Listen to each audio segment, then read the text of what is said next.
We got here 6:30.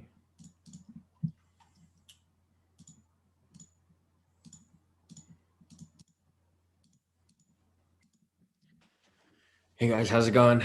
I'm gonna go ahead and post up the links real quick, and then we can get started, guys. So we still have a couple of positions open. We have odd CAD right here. It's about around entry, and then we have USD also around entry too. So there wasn't much volatility during London session, guys. You can see it barely moved. Let's see, odd CAD moved about like 20 pips, not very much. But the market should be picking up shortly as we start to get closer to NFP. So let me just go ahead and post these links up. Get started.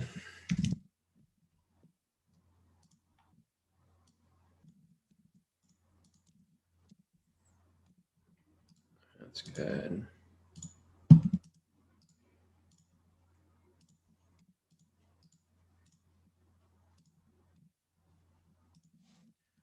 Post this on the Facebook.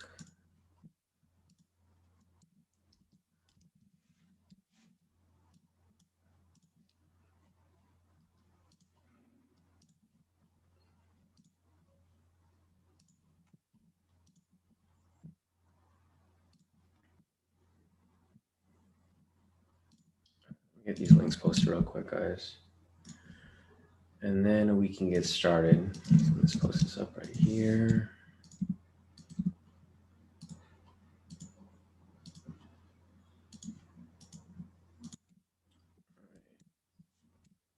And then last place, the Instagram. So guys, I have a US 30 open right here. I'm just waiting for it. This candle is going to close in about 8 minutes. Looks like we're probably going to be looking for a sell since we had a buy signal right there. We'll see how it plays out though. Let me just post this on the Instagram real quick. And then we get started.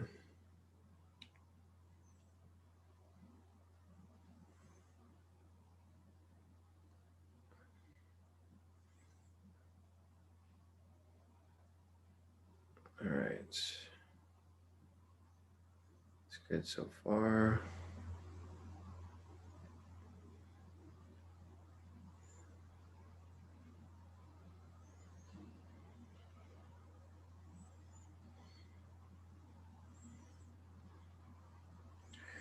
All right, so it looks like everything's good, guys. Let me check out the chat real quick, see if you guys are in here. And then we can get started. Let me just copy this over real quick. Send out that email.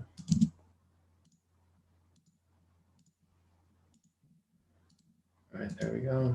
Got everything posted. Looks like we're good. All right, cool. Let me check out the chat real quick. Hey, morning, Kendra. Morning, Skilled Straight. Morning, Wave. Morning, Nicole. Morning, Andrew. Morning, Joey. Morning, Usman. Morning, Dennis. Morning, Yakta. Morning, Larry. Morning, David. Morning, Christy. Morning, John. Morning, Vishnu. Morning, Brian. Morning, Hope. Morning, Victor. Morning, Tam. Morning, everybody. So like I mentioned earlier, the volatility didn't really pick up during London session like it normally does. You can see here it was very slow. Generally it moves pretty quick during London session. Same with our USD CHF down here. It literally is like a standstill. It just moved about like 10 pips during London session.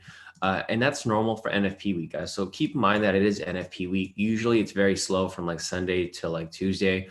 And then Wednesday it starts picking up really quickly. If you guys have followed like our other trades in the past, you guys would have seen that. Let me just show you guys real quick. Usually like the first week of the month, like the first week of the month is usually pretty quick. So you can see right here, like December week 1, when we had NFP, it was like slow all week. And then we had 11 straight wins, like once it hit like Wednesday, right?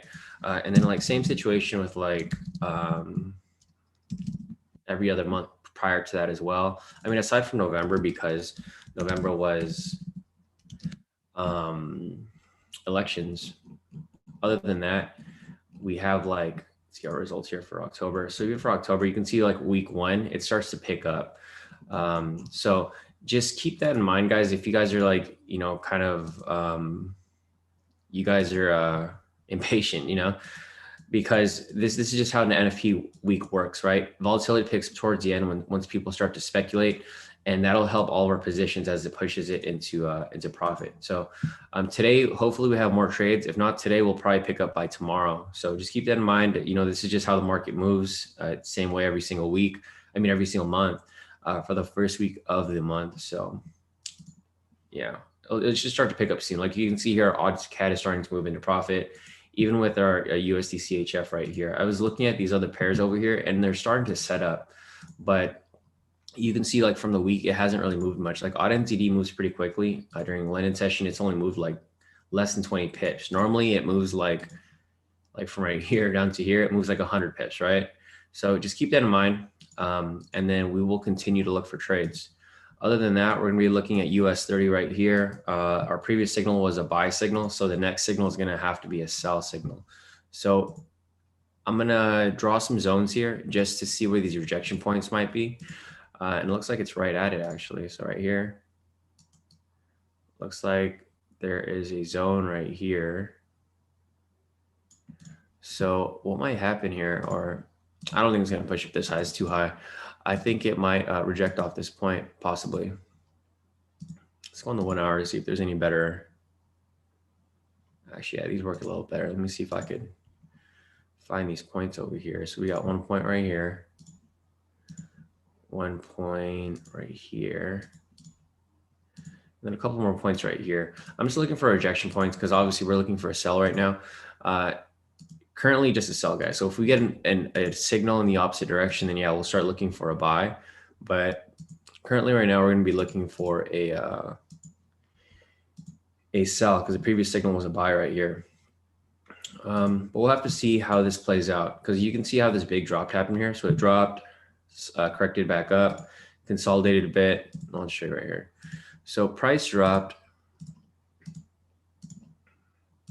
It retraced back a little bit for correction. Then it just consolidated the entire session up until now.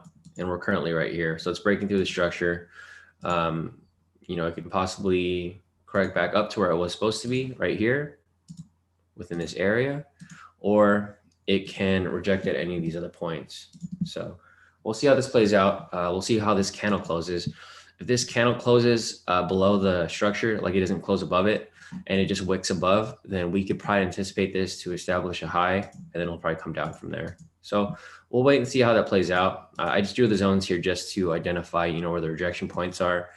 But yeah, looking at US 30 right here, it might even swing up to this point. It looks like a heavy consolidation area right here, right? So it might swing up to this point. If it closes above here, then it might just consolidate from this point or even from up here.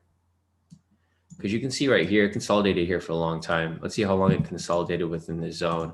Within this area right here, it consolidated for about 3 days, actually even longer, about 7 days, for a whole week.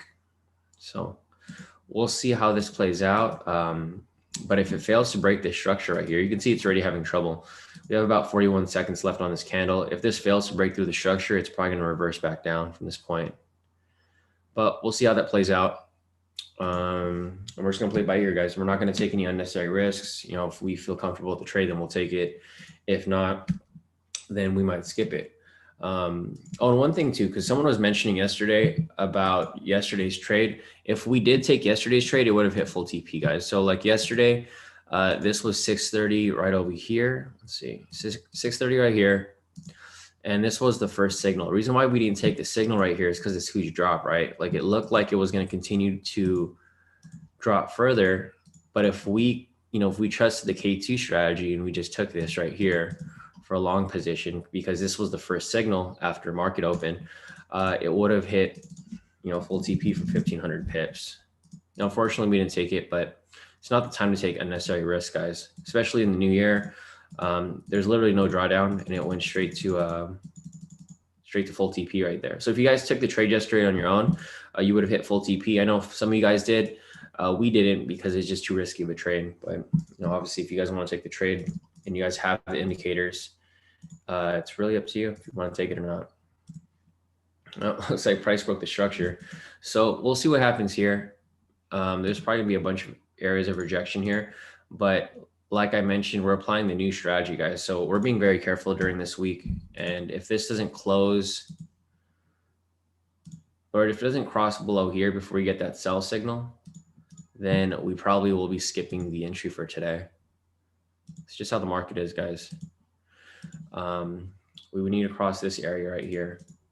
So price would need to come down here with the sell signal in order for us to take this sell.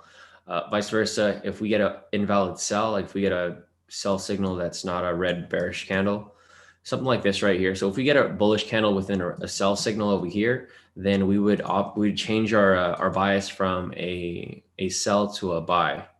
And if we get to that point, I'll explain that more in detail. But right now, we're still looking for a sell. This might reject off it right here.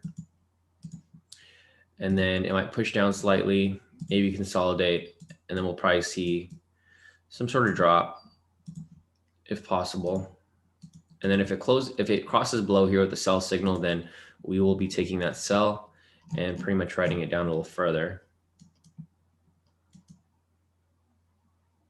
Yeah, because price didn't even reach 30,000 yet right here. 30,000 is down here.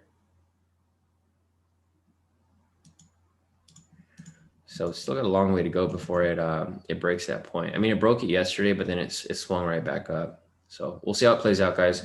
Other than that, I have my alert set up, so I'm not going to take too much time on US 30. But if you guys have any questions, feel free to put them in the chat, and I can analyze any pairs that you guys want me to. Meanwhile, until we we get an entry for US 30 over here. So let me go ahead and take a look at everything over here and see who else is joined in. Yeah, Super Sam wants me to take a look at NASDAQ. So let me add you to the list real quick. Super Sam. That 100. Let's see if there's anything else here. Good morning, Matt. Morning, Musima. Morning, David. Morning, Karen. Morning, Flynn. Morning, Flynn. Put morning, Flynn there. Hey, Dennis. Dennis, can you check EJ? Is it really for a sell? Let me check that for Dennis real quick. Dennis wants me to take a look at Euro JPY. Let's see if there's anything else here. Flynn said US 30 hasn't broken out of the Asian range yet. Yeah, that's kind of what I saw right here. Like you can see the range is still ranging from this point up. Well, it kind of broke right now, but maybe this range got wider. So we'll see how this plays out. But yeah, it's definitely still stuck within a range right now. Obviously, you can tell from previous sessions over here, once it reaches the Asian market, it ranges for a long time. Like right here, long range, long range, long range. And here it's a range as well, but it's kind of wide. And you can see right here, it's doing exactly what I anticipated, right? It's rejecting off this structure. And then we'll see how it plays out from there. So let's see if there's anything else here to look at. CT said big GA election news today. Huge significance. Okay. Oh yeah, I did see that, Chris. I saw it in the news when I think they were vandalizing McConnell's place and Pelosi's. I don't know if you guys saw that. They spray painted their garages and stuff like that in their house. Let's see if there's anything else here. Velocity said, well, according to the big banks theory and imbalance, it's going to be mitigated. Yeah, exactly. I agree. What's up, Josh? Morning, Varun. Morning, Deswell. Morning, Godfrey. Velocity said Biden won GA, nothing will change. Usman said, can we check GN and GA as well? Yeah, definitely. So Usman, we got GBP, NZD, and GBP AUD. I actually took a sell for GA yesterday. I didn't send it as a signal. It was just a speculative trade. And it dropped pretty nicely right here. So I took this trade right here when we got this sell signal. And then I just pretty much wrote it down a bit. And I made about like a couple $100, but it wasn't too bad. I was trying to reach for like 100 pips right here, but I moved my stop loss and profit. So I think it probably would have hit TP. Let me see. Should have just held it. Yeah, it would have hit TP right there. I actually got out somewhere around here once it was close to the structure, which is not too bad. But yeah, I mean, that's a good trade. I'll take a look at that soon. Usman, let me just go ahead and go down the list real quick. So the first one is NASDAQ for Super Sam, and then we will continue on with the other questions.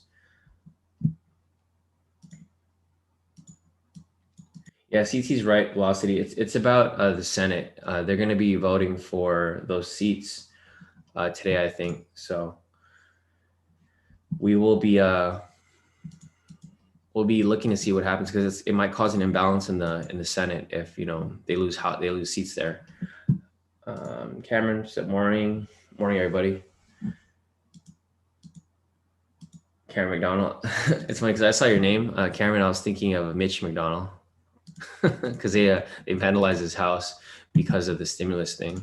But okay, let's take a look at NASDAQ right now. I'm gonna go ahead and go to the 1 hour, and I'll be drawing my zones real quick. Let me get through with this. Let's see.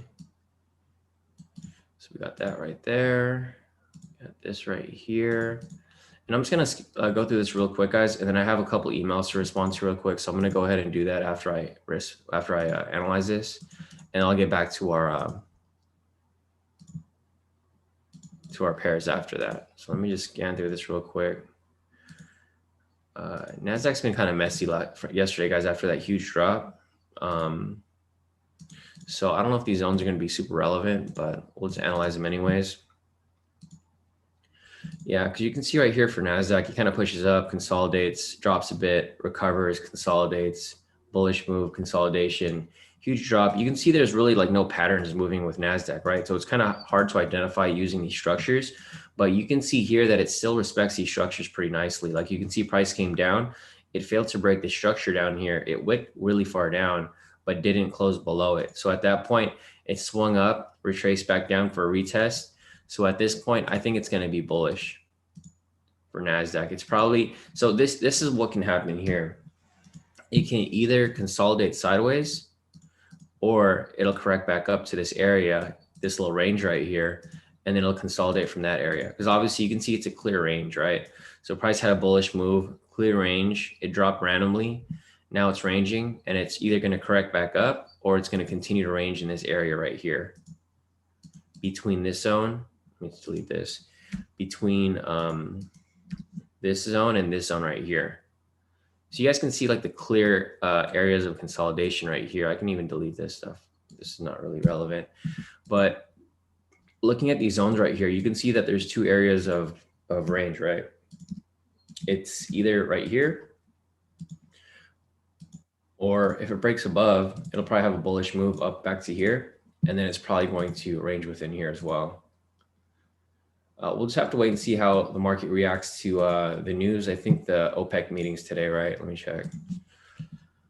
Yeah, so they have the OPEC meeting today. It's going to affect pretty much all assets. They're going to be discussing oil there. And we have the USD PMI actually at 7 a.m. So we'll see how this plays out. The manufacturing PMI is probably going to affect the market as well. So that might be enough to spike price in one direction or the other. Check US 30 real quick. Yeah, actually, I didn't realize we had news for US today at 7. So it's about 10 minutes. We'll see how that plays out. You can see US 30 is rejecting just like I thought it would earlier. It might drop back here and then go sideways. But yeah, looking at NASDAQ, it looks like it'll either stick within this consolidation, or it'll break out upwards and then go into this consolidation right here. We'll just have to wait and see how that plays out. Let me go on the 10-minute. So yeah, same situation right here. It's still trying to break out of that structure. It doesn't matter if you're looking on the 10-minute or if you're looking on the 1 hour. It's still trying to break out of that same structure right here. We'll have to wait and see how this plays out, if it breaks above it or if it closes below it. Because if that's the case, then it'll probably consolidate within here. If it breaks above here, you could probably catch a bullish move over here for about 400 to 1,000 pips. And then from that point, you could probably exit and then let it consolidate before it shoots up higher or it comes right back down. So I would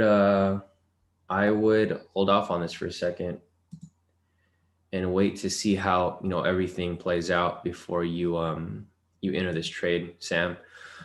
Because last thing you want to do is enter a buy position here. Like if you enter too early, and this is what a lot of people do, they see this huge bullish candle, and what happens? Everyone chases it, right? Everyone FOMOs out because they're like, oh, it's a huge bullish candle. I think it's going to come up further. So what happens there is people will take the long position. As soon as they enter, their stop loss is going to be somewhere around here.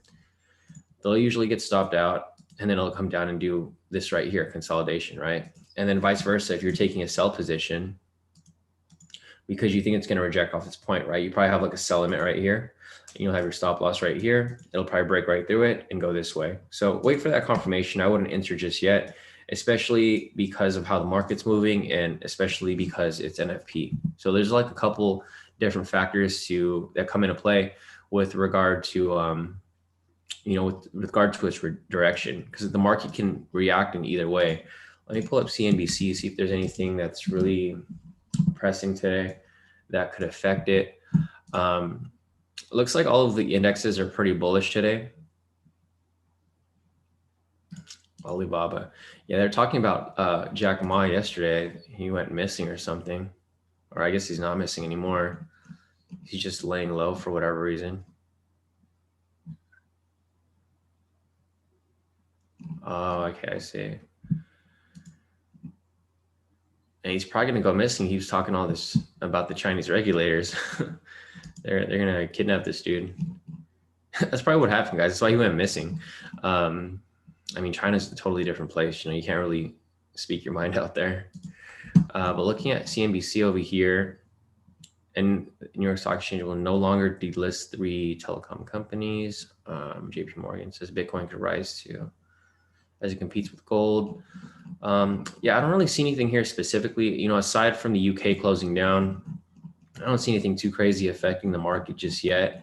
But just like David said right here, the Senate runoffs are going to be in Georgia, which can definitely affect the market pretty heavily. So that's probably why the market is consolidating right now. Or look at this, it's pushing up. So that's why it's kind of moving a little slow. It's probably going to pick up once this news is released. It's probably going to affect the US dollar, and it's going to affect all of the indexes as well.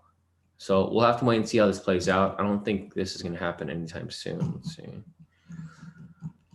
Yeah, so the runoff will probably not affect the market until tomorrow. So we're probably not going to see like too much volatility until then. So this is going to be this tied in with NFP. So there's definitely going to be a lot of volatility tomorrow for sure.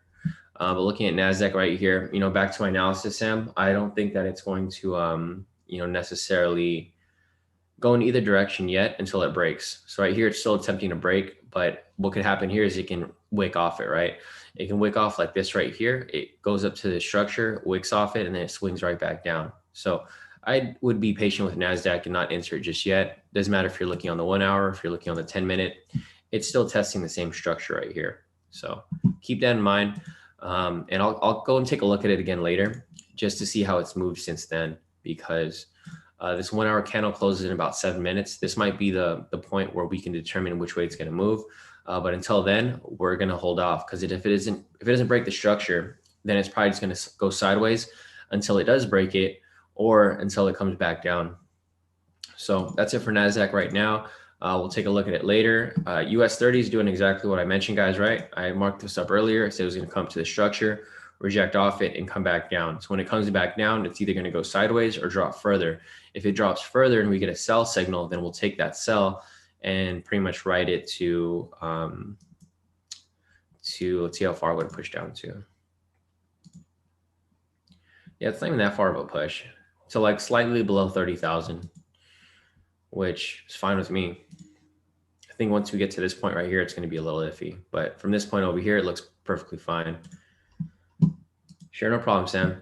All right, let me see if there's anything else here that was asked before I continue. All right, cool. So Lisa wants me to take a look at EG. So Lisa, Euro GBP.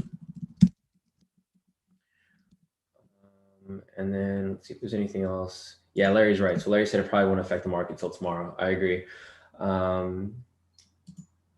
Billy's US 30 looks like it's rejecting nicely. Definitely right off that spot. Flynn said, even if there's no US 30 signal today, that's okay. Market moves weird at the beginning of the year. Better to play things safe for all of us on FTMO. Definitely, Flynn. And that's why I was careful with yesterday. This would have hit full TP, but this could have went the complete opposite as well. So that's why I'm being very careful for you guys, not just for you guys, but for myself as well. I get my FTMO payout in like 3 days, so I have to stay above 100K to get my payout. And it should be fine. I'm probably going to take smaller lot sizes, not going to risk it too much. just for the sake of getting my payout for FTMO. Because the problem with FTMO is once you get to your payout day, if you don't close all your positions by midnight or by market close for them, which is like noon my time, they close out your positions automatically. So I don't want to be in some drawdown tomorrow, and then they close out, and then it ends up hitting full TP. So that's why I'm being a little careful as well. John said, every time a billionaire or celebrity speaks up against the government, they go missing. 100%, John, especially in China. They'll do whatever they want. Exactly. Yeah. Flynn said China's going to make an example of Jack Ma. All right, guys. So I think that's it for the questions right here real quick. I'm going to go ahead and answer my emails really quick. There's a couple emails that I have to answer right now, which shouldn't take too long, guys. I'm just going to go and take this off over here. This on this side. Just need to enable a couple of things here. All right. Yeah, Aga, I don't know if you're in here, Aga, but I just saw your email. And I'm going to enable your access to the K2 indicators right now. So let me just do that real quick. There's a few people that I need to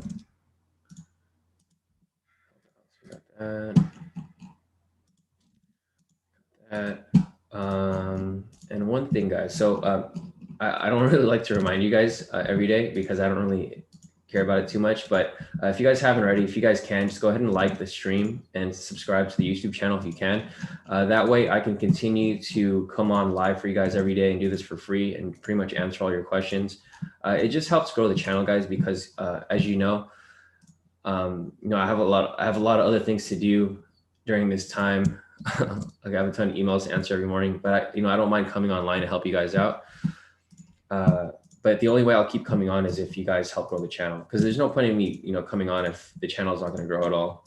I might as well just do this for the premium members. But since all you guys are here every day, I don't mind helping you guys out and answering all your questions. So if you guys haven't already, just do me a favor and like the stream and subscribe if you haven't already. That way I can continue to come live for you guys and give you guys trades and live chart analysis every single day. And if you guys were in the mentoring sessions yesterday, we covered a lot of stuff yesterday. I'm actually having a couple sessions today too. So today, if you guys want to sit in on the session, if you guys like and subscribe to the video, YouTube will send you an email reminding you that I have live one-on-one sessions with other members of K2. So today I have a session at 2 p.m. with Gene Vaughn. I have another session tonight at 7 p.m. with Vishnu. So if you guys want to sit in on our sessions, it's completely free. You guys are welcome to sit in and watch how I mentor people one-on-one. So if you guys want to do that, it is available, but the only way you'll get the email from YouTube is if you like the stream and subscribe to the channel. That way YouTube knows that you want to be notified whenever I go live, which I go live about like 3 or 4 times a day. So this isn't the only time I go live. The other times I just don't publish it. So if you guys want to join in, you guys can feel free. So Godfrey, let me send you your email real quick.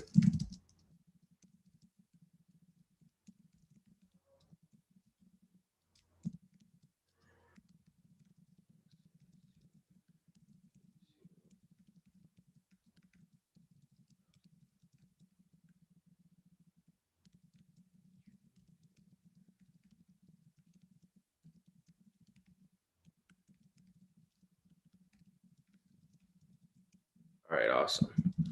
So I think I'm done with this. And then I just have one more. And then I should be good. All right, Aga and Godfrey, if you guys are still looking for your indicators, I've unlocked your access, so you guys are good. All right, so let me get back to the chat real quick and see if there's anything else here that I have to respond to. Skills Trade is asking, does FTMO mandate 1.00 as a small slot size? No, Skills Trade, the small slot size is a 0.01. Trell is asking, which US 30 should I use on Telegram?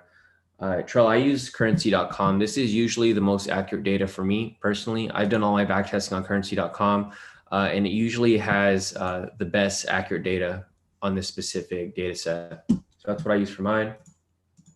Vishnu's asking, Shawn, why does it seem like the US 30 price is pushed up before 6:30 PST? Oh, because it's all the pre-market orders, Vishnu. So like basically the market opens at 6:30, right? So like for example here, the market opens at 6:30. That's when the New York Stock Exchange opens. And what happens is it has the pre-market orders. You like before people enter the market, like a lot of people look at where all the orders are going to be released, because in the stock market, the market actually closes. It's not like Forex where the market's running 24/7. For the stock market, it closes pretty much during after hours. And then there's a bunch of orders that come in for this specific stock. So if you follow the stock index, let me see, the Dow 30 index, CNBC. So yeah, if you look at the stock index over here, it carries like the 30 top stocks basically in the US. So like right here, there's a bunch of pending orders from the previous night for the stock market for people looking either to buy these stocks or to sell these stocks, right? So during that time, before the market opens, we have like pre-market right here between like 5 to 6:30. So between this time, it shows that there's a bunch of people selling. So as soon as the market opens, it just spikes down, right? That's usually what happens. Same situation here. You can see people start to put a bunch of buys in because people are anticipating, the market to push up with all of the overnight orders, people trying to buy the dip, right? So when that happens on the specific candle, when the market opens 6:30, that's where it spikes up like pretty heavily. So you can see it happens every single day pretty much. Yesterday it spiked down, yesterday it spiked up, and then it usually either corrects or then it continues in that direction. So that's the reason why it moves like that right before market opens, because there's pre-market orders and then people know exactly where the orders are for the most part if their broker provides them. For example, for us, we like to look at IG sentiment. So if we look at the IG sentiment for US 30, so if I look at the IG sentiment for US 30 over here, we can already see where people are trading. Like we see that, 58% of people are short. The thing with this is that this is kind of half and half. Generally, markets will be like lopsided, right? So if you go to like IG sentiment for something like gold, I think that's like lopsided right now. It's all bullish, right? So like looking at the IG sentiment for gold, like you can see there's 77% people long. So when this happens, a lot of people hop onto, the hype and they try to ride the wave with all these people. Vice versa for US 30 right here, there's only 58% of people short. So it looks like people are trying to shift to the long side. So as this starts to decrease, people will start to shift to the long side because people are starting to buy the dip as it's established right here. So people established a dip right here. And then as price started to swing up, people started to enter their buys. So that's why the market moves like that on market open. So let me continue on further and see if there's any other questions here before we continue. Gold. Okay, so Omar wants me to take a look at gold. And then, all right, Chrissy wants me to take a look at gold too. So we got gold on the list, guys. So let me just put that right there. Omar, Chris, you want gold? Let's see if there's anything else here. Yeah, Vishnu, definitely. It's always a pre-market volume, exactly. Let's see if there's anything here. Morning, Walter. Mark said, man, I'm so tired. You guys were up for UK 100, right? Patricia said, hey, Shawn, a little late today. Hope all's well. Definitely. Thanks, Patricia. Yeah, I see you guys were working last night on the new strategy and for the UK 100. I can't do that, guys. You guys stay up pretty late for that. I literally knock out before it even reveals itself. Skillstraight said, thanks, Shawn. I was wondering why FTMO's MT4 terminal defaulted my lot size back to 1.00 after I set it to 0.02. Oh, that's weird, Skillstraight. Yeah, for me, it doesn't do that. It just stays at where I left it last time for my previous entry. It never really defaults on my end.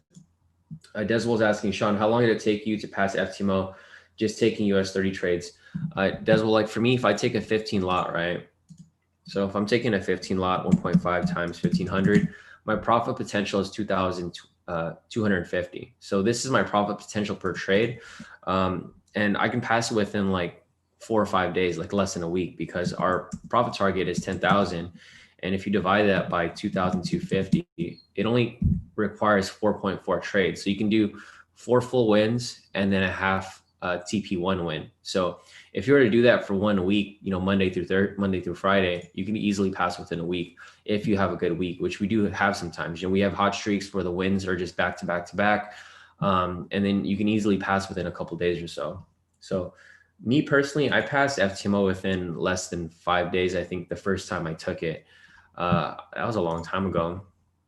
Let me see if I could find it somewhere over here. Let me see if there's a. I didn't even notice this end. I hate all these like those stupid scammers always like posting the thing real quick. Looks like Alan's having an issue. Let me see if I can give Alan another link for the.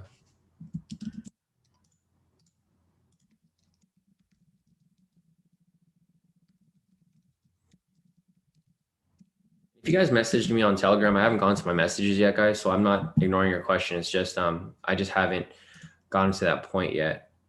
But yeah, I think the fastest we passed FTMO. Let me see if I can find it here. Pass FTMO. And I'm just using these like keywords so I can see if I can just find something. Yeah, so here's like Cheryl over here. I think she passed in like 1 day. There's some people that can pass it right away if you're doing it quickly. Yeah, so this is my first FTMO. I was the first one to do FTMO here in K2 like back in June or May, and I passed FTMO within a couple days. So you can see right here, I hit my profit target in like less than 10 days. Thanks, so I'll pass FTMO with a record 10 days. Yeah, so I passed it within 10 days, the first challenge, and I think the second challenge, I passed it within like a day or two. Because before I was taking a 30 lot size, I wasn't taking a 15 before. I was over leveraging and taking a 30. So if I was doing 3 times 100, I was making 4,500 per trade, right? So if your profit goal is 10,000 and you divide that by 4,500, I was able to pass it with like two and a half trades basically. So I don't recommend doing that. I only did that because I was really confident with the US 30 trades, and that's why we took it. But I don't recommend doing that anymore because it's just too risky. Unless you're like 100% about it. So yeah, Des, well, that's pretty much how long it took me. It usually takes me within a week to pass it. It can be even faster if you end up taking bigger lot sizes, but it's too risky to do that. All right, Super Sam wants me to look at Bitcoin. Super Sam, Bitcoin. So if you guys have any other questions, feel free to put them in the chat, and I can look up any assets that you guys want me to take a look at. If there's any analysis you guys are wondering about, or if you guys want me to explain anything specific, just put them in the chat and I'll answer any questions you guys have. Otherwise I will continue with the questions we have at hand. So Dennis wants me to take a look at EJ. I'm going to go ahead and pull up EJ over here. Actually, let me check our positions real quick. So our odd CAD looks like it pulled back a little bit slightly. I'm in some slight drawdown, only $50. And our USD CHF is in some drawdown as well. It's fine because volatility is low, but eventually I think it's going to come down for USD CHF, and I think odd CAD is going to come up. So let me go to EJ right here for Dennis, and I'll go ahead and redraw the zones for you guys, so you guys can see how I analyze this from scratch. So this is pretty much a naked chart right here, nothing on the chart aside from the high lows. I'm going to turn on the K2SRs. We'll draw this lower zone right here. We'll draw this zone right here. I'll just connect these zones right here. Move this up a little bit right there. And then we will, we could just draw this zone right here as a big one because it's kind of, I don't think there's much space between these areas to trade anyways. Yeah, it's like 10 pips, not really worth it. So there we go. I've drawn the zones right here. You can see for EJ, I analyze this pretty much every week, and it's still been in consolidation, right? If you guys sat in on the webinar yesterday or in my live trading session, I identified this as a range right here. And I figured that we would need to have it break below it or break above it and close before we take an entry, right? Because the last thing you want to do is get caught in this range. But just looking at EJ right here, you can see how these zones help out dramatically. Like you can see that these zones have been tested since back in May. So May of 2018, actually, it's been bouncing in between these zones. More recently, it's been stuck in this zone for about 2 months now in November. So just looking at EJ right here, you can see that it moves in a pattern, right? So basically price has a bullish move from here, a bullish move, consolidation, right? Bullish move, retracement. And in reality, it's just consolidating within this area. It's a huge range right here between this zone and this zone down here. And then it pulls down to this point over here, and it just consolidates again this way. So looking at price currently right here, we had a low, a high, a low, a high, low, high. It's pretty much established some high lows right here for a bullish move. And then currently right now, it's stuck within this range, just like I mentioned, right? So until price breaks below it, we're probably not going to take a sell. Vice versa, until price breaks above it, we're not going to take a buy. Looking at the momentum over here, let me go ahead and pull up the momentum indicator. Right here, we have a bearish bias, right? We have a bearish bias because the recent signal was a sell. So what we want to anticipate here is for price to break this structure, close below here, and then we could take a short position right there. And then pretty much ride it to this next structure down here, where it will either reject off and come back up, or it'll break below it and continue down further, right? Two scenarios right there that can play out, but until this can play out, price has to close below this structure. You can see that this is a pretty strong support because it's tested it. Let's see, 1, 2, 3, 4, 5, 6, 7, 8, probably like 8 to 10 times right here. It's tested it and it didn't have, the enough volatility to push below it. So same situation right here.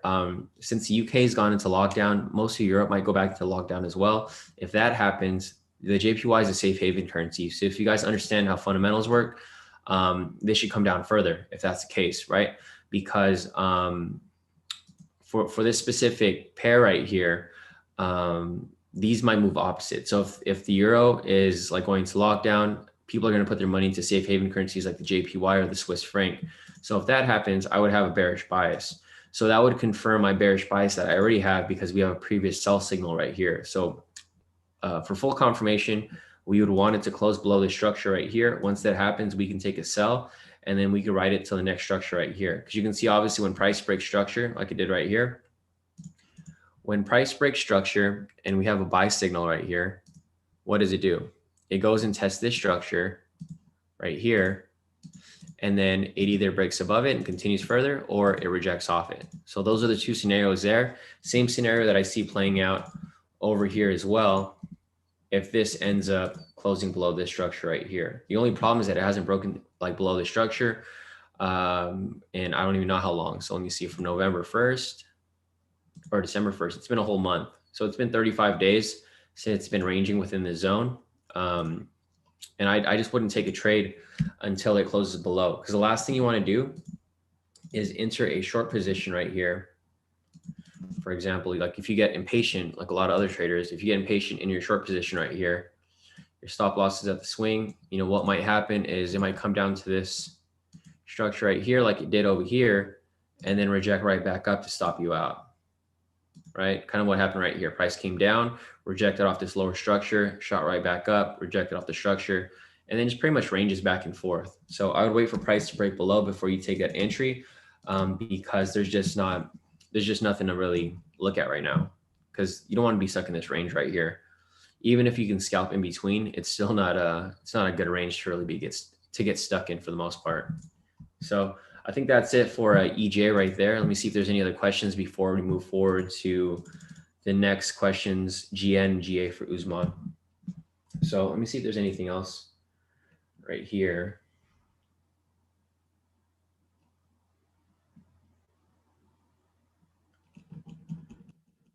All right, let me see if there's anything else over here.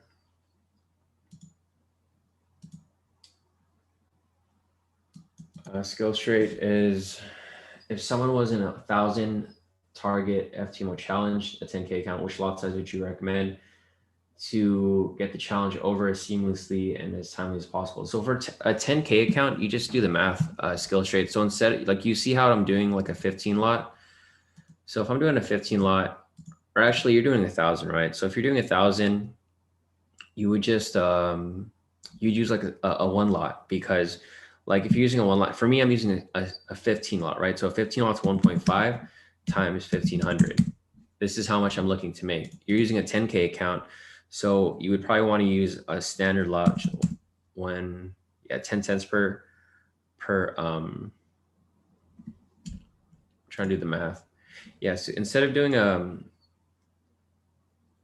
1.5 like I'm doing, you're doing a 0.1 because you're doing a one lot, you multiply it by 1,500, you're making 150. That's kind of small, but it'll keep you within that profit risk range. So you can use between a standard lot of a 1 or a standard lot of a 3. Maybe a 2 would be better. So times 0.2 times 1,500, you'll be risking 300 per trade, because I think your max daily loss is 500, right? So you want to stay below that, like way below that. And I think your profit target is 1,000. So if you do this right here, you know, your profit target's 1,000. You divide that by 300, or sorry, your profit target is 1,000, and then you divide that by 300. You only need about 3.3 wins. You can have 3 full TPs and then 1 TP1, and then you'll pass FTMO. So you could probably use a 2 lot or a 1 lot, depending on your risk. You know, if you can't handle that risk, then go lower, obviously, because it's really going to depend on your trade psychology. You know, if you can handle the risk and you won't freak out if it goes into drawdown, then you can go ahead and use a 2 lot. If you're going to freak out, then use a 1 lot, because you don't want to go over that daily loss limit. So yeah, hopefully that helps. Let's see if there's anything else here that we can look at. I'm going to keep going down the chat right here and see if there's any other questions before we continue. Razul is asking, Shawn, does FTMO accept companies? It just makes sense for a tax planning point of view. Yeah, Razul, I trade for, I have a company that I trade through for FTMO. So all my profits get sent to my company. And, you know, pretty much, you know how the companies work with tax write-offs and stuff like that. So I run all my profits through my company, or companies, I guess. And they do accept companies. So once you get funded, they'll ask you, they'll have a form for you to fill out. And then if you have a company, you can give them your company information. And then, you know, obviously your company bank information. That's where they wire your money. So like for me, I have 200K accounts, and I'm working on my 3rd one right now. And then probably I might make another company after and just do it again. So we'll see how that plays out. But yeah, they do accept companies, Razul. Razul said, so essentially you trade through a company, then you put your expenses as well. Is there a limit for how many FTMO accounts you can have? You can have 300K FTMO accounts at once, Razul. I think if you're very consistent, you can keep growing the account, and then they'll just increase your account size. Like for me, I keep my my profits in the account so that I have cushion for like the next month. And then in some situations, if you just stay consistent with, you know, leaving money in your account, then FTMO will increase your account size, and then you can increase your profit as well. But I mean, if you have 300K accounts, you know, you don't really need to increase it at that point. You could just create a separate account, or like have an account or someone else. Because like for me, you know, for one profit, if I'm doing 2,250 per trade, like per 100K account, multiply that by 3, it's pretty nice. It's like 6,750 a day. And then after the profit split of 70%, I'm still taking home about 5,000, right? And this is like for like one good US 30 day. So, I mean, the numbers seem huge to you now, but like once you actually do it, it's like pretty normal. You just don't really look at the profits anymore, guys. Like once you start to, you're confident with your strategy. Like for me with US 30, I take the trades. I never really look at my profits. I just take the trades pretty much. All right, so we have a pending sell right here for US 30. It doesn't qualify for the new strategy requirement, but if it does close, I might take it, because it does look like a nice rejection off this point, or to establish some sort of high, and it looks like it might be coming down. So if this does close right here, then I will take it. If it doesn't, you know, we'll wait for the next one. If this closes as a false signal right here, then we can take the next buy, but we'll wait and see how that plays out. We have 9 minutes left on this candle, so it's still some time before we have to make a decision. So, I mean, we'll see how this plays out, guys. And then we'll continue forward with that. So if you guys are not familiar with the new strategy that I was discussing, so basically if this closes as a false signal, then we might take a short position right here. We'll have like a sell stop right here. And then as it comes down, like comes right back down, it'll fill it and then, you know, go to where we want it to go. And if that doesn't fill and we get a buy signal in the opposite direction, then in that situation, we can take a buy instead of a sell, and then pretty much write it up in that direction as well. So we'll trade in either direction, guys, but we do have the signal coming up right now, and we will, I mean, we'll see how this plays out. Actually, if this closes like this, we probably wouldn't take the sell because this would still have to close below here, like I mentioned. So scratch that thought. Sorry, guys, I jumped the gun with that analysis real quick. I forgot that price wasn't below this structure yet. So if this happens to close with a false signal, then we'll wait for a valid buy signal, you know, somewhere above there, and then we'll take our long position from there and then pretty much write it up. It wouldn't really matter if we're taking a buy or a sell because we have a lot of space up here. We have a lot of space down here if we take a sell too as well. So we'll keep an eye on that. And then we will continue on with these questions. So let me see if there's any other questions here before I continue.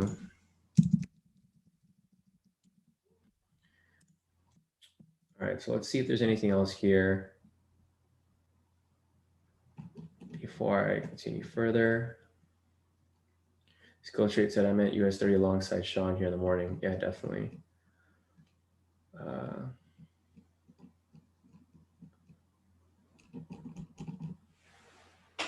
Skill Straight said he's on 100K count though, I believe. I was curious the recommendation for 10. Let's see.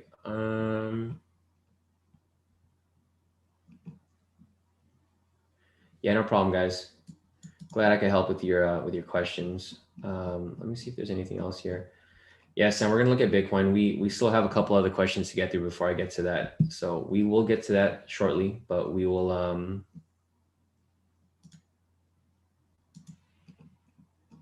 we'll check that shortly. Sorry, we have a bunch of questions here. Mark said that 5K boy, you better take 50% for taxes. No, Mark, that's why you run it through a business. You learn a tax game, bro. I sent that tax book in the group. If you guys haven't seen it already, I think I sent it in here. Tax-free wealth. If you guys wanted to learn about taxes, I sent the book here. So if you guys are in the premium, I sent you guys this book, Tax-Free Wealth. It pretty much gives you like, you know, basically, what does it say here? Yeah, how to build wealth, massive wealth by permanently lowering your taxes. So if you guys are in the premium, I've sent this tax book in here. Mark, you should look at it as well since you're starting to make profits trading with us, you know. So it'll definitely help you, you know, work through these little loopholes that are available to you. I mean, it's like doing it legally, guys. You're avoiding taxes legally. We're not doing anything illegal. You're doing it by the book. It's just you're playing by the game that the rich people play. You know, if they're cutting taxes, why can't you? So keep that in mind. But I did put that book in the premium. Just search up, go to the premium and then type in tax free. And then I have my book right there that I posted for you guys. It's a great book, guys. It definitely helps with, you know, learning taxes, understanding how things work, and pretty much learning how the rich stay rich. So let me continue this over here. David said I'm not a good reader. David, it's on Audible too. So if you want to, I mean, I'm not a good reader either. I didn't read the book. I went on Audible. So let's see, Audible, tax-free wealth. You can probably find it on YouTube too. So this is a book right here, David. It's only like, you can buy the Audible book for like 28 bucks, super cheap. I think it's also on YouTube as well if you want to look it up. But I'd pay the money, dude. It's so worth the money. And it changes your whole aspect on things. So let me continue down and see what else we got over here before I continue further. Nice, Kyle. I haven't seen you here in a while. Kyle said, morning. We'll watch when I can. Virtual teaching. Nice, nice. Dennis said, what made you take the odd CAD trade? So I'll go back and take a look at odd CAD shortly. I'm gonna add you to the list, Dennis, because I have a bunch of questions here. I don't want to skip over them. So Dennis is looking for odd CAD. Why buy? Response to, hey, Shawn, what's the news? that's set to hit US 30 today. I mean, there's not really any news today aside from the PMI that happened a few minutes ago. Yeah, the PMI was actually positive. So that's why I was pushing up a bit, but I think it's going to continue dropping further. We have about 4 minutes left on this candle, guys. So I might hold off on analyzing anything new until this closes, because we want to make sure that we don't miss the signal if it ends up closing bearish or if it ends up closing bullish. So we'll see how this plays out right here. And then Merciful said he can't hear me, but Usman said he can hear me fine. Merciful, maybe turn on your volume. It might be your volume on there. Flynn said Sean's making a listen, checking it twice. 100%, man. Always, always, always. Mark said to check out the 15-minute. So let me just pull that up real quick. Yeah, the 15-minute looks like it also rejected off this point pretty nicely. And then we have a very, very strong bearish candle right here. So let me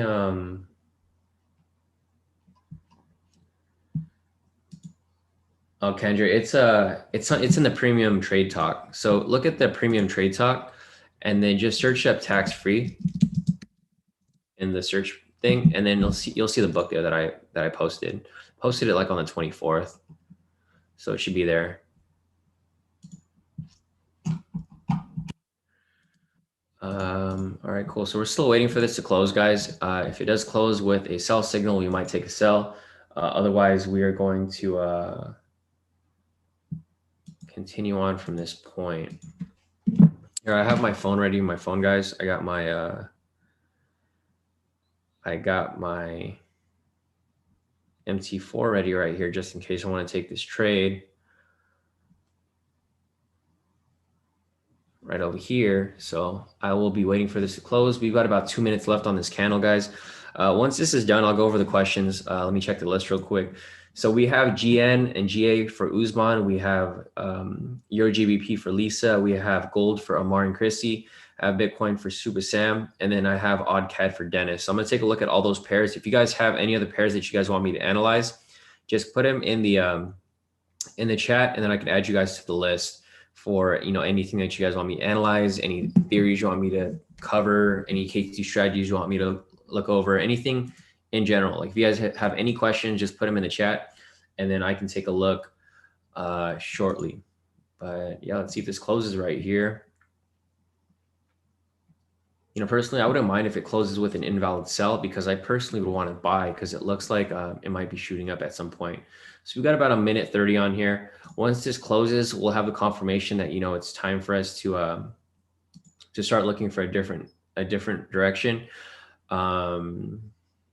which is fine with me, guys. I trade both directions. It doesn't matter if we're taking a buy or a sell. I never stick to one direction. If everything points in one direction, then I'll switch over. Otherwise, we will continue to look for a sell currently until this candle closes. I really hope it closes above, because if it closes above with the invalid sell, then we can take a buy. And I think odds are it's probably going to continue going up, because it dropped from here, established a low, and then it looks like it's going to continue pushing up further. But who knows? I mean, we'll see how this plays out. We've got 50 seconds left on this candle, 40 seconds now. And we will see how this candle closes shortly.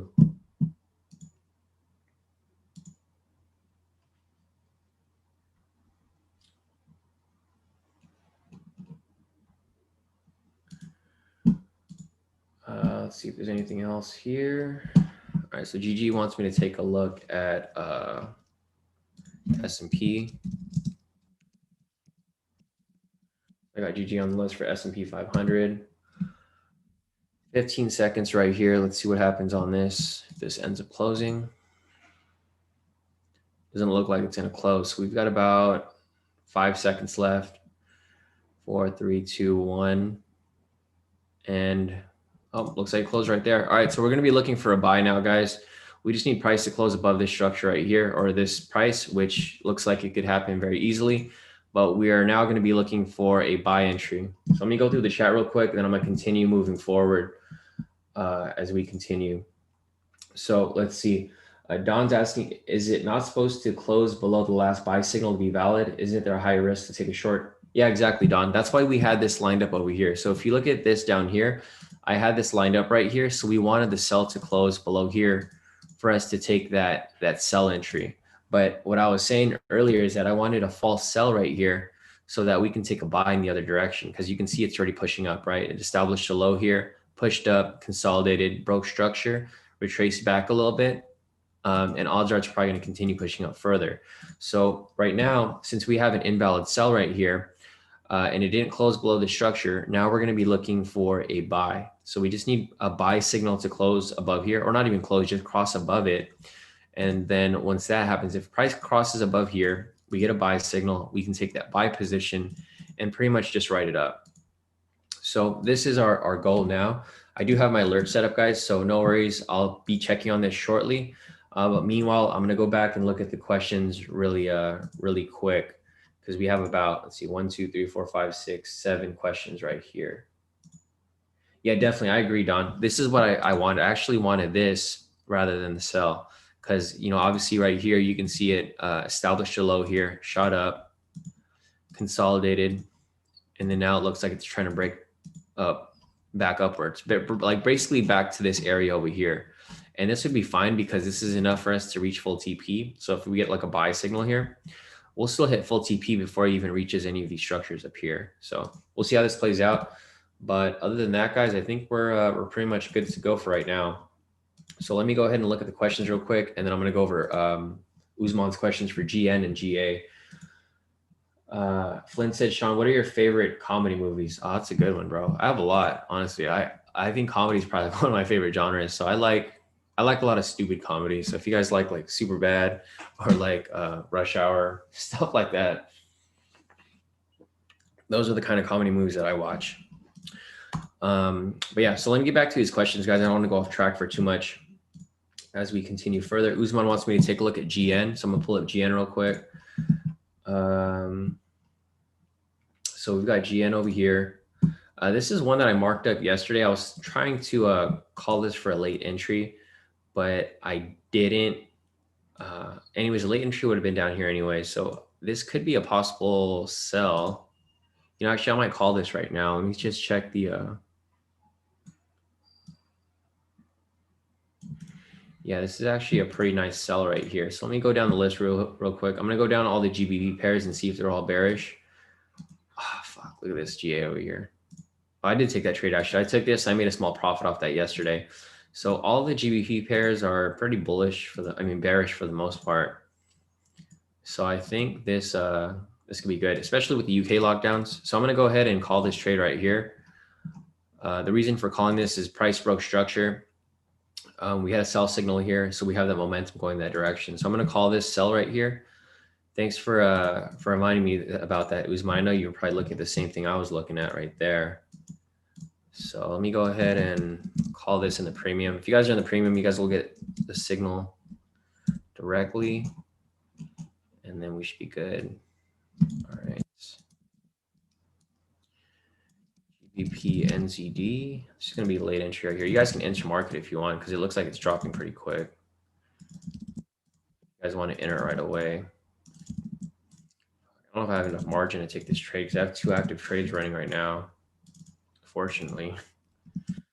Unfortunately.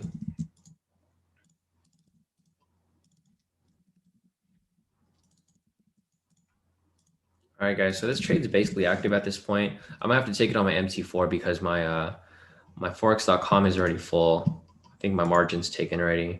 Well, actually, no, I could probably take it. Let me see. I don't think it's gonna let me take it, honestly. I think my margin's too high.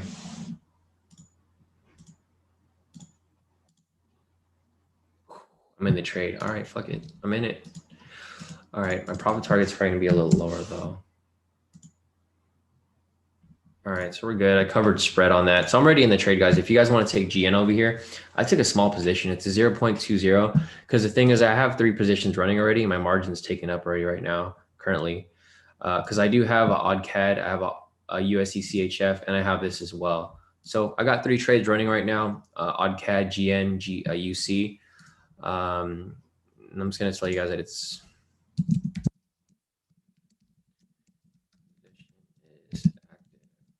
active. Session. gonna share these in the public groups because it's been a long time. All right. So we got those there. Here's our GN over here. I'm gonna send this over to the chat real quick, and I'm in the trade, guys.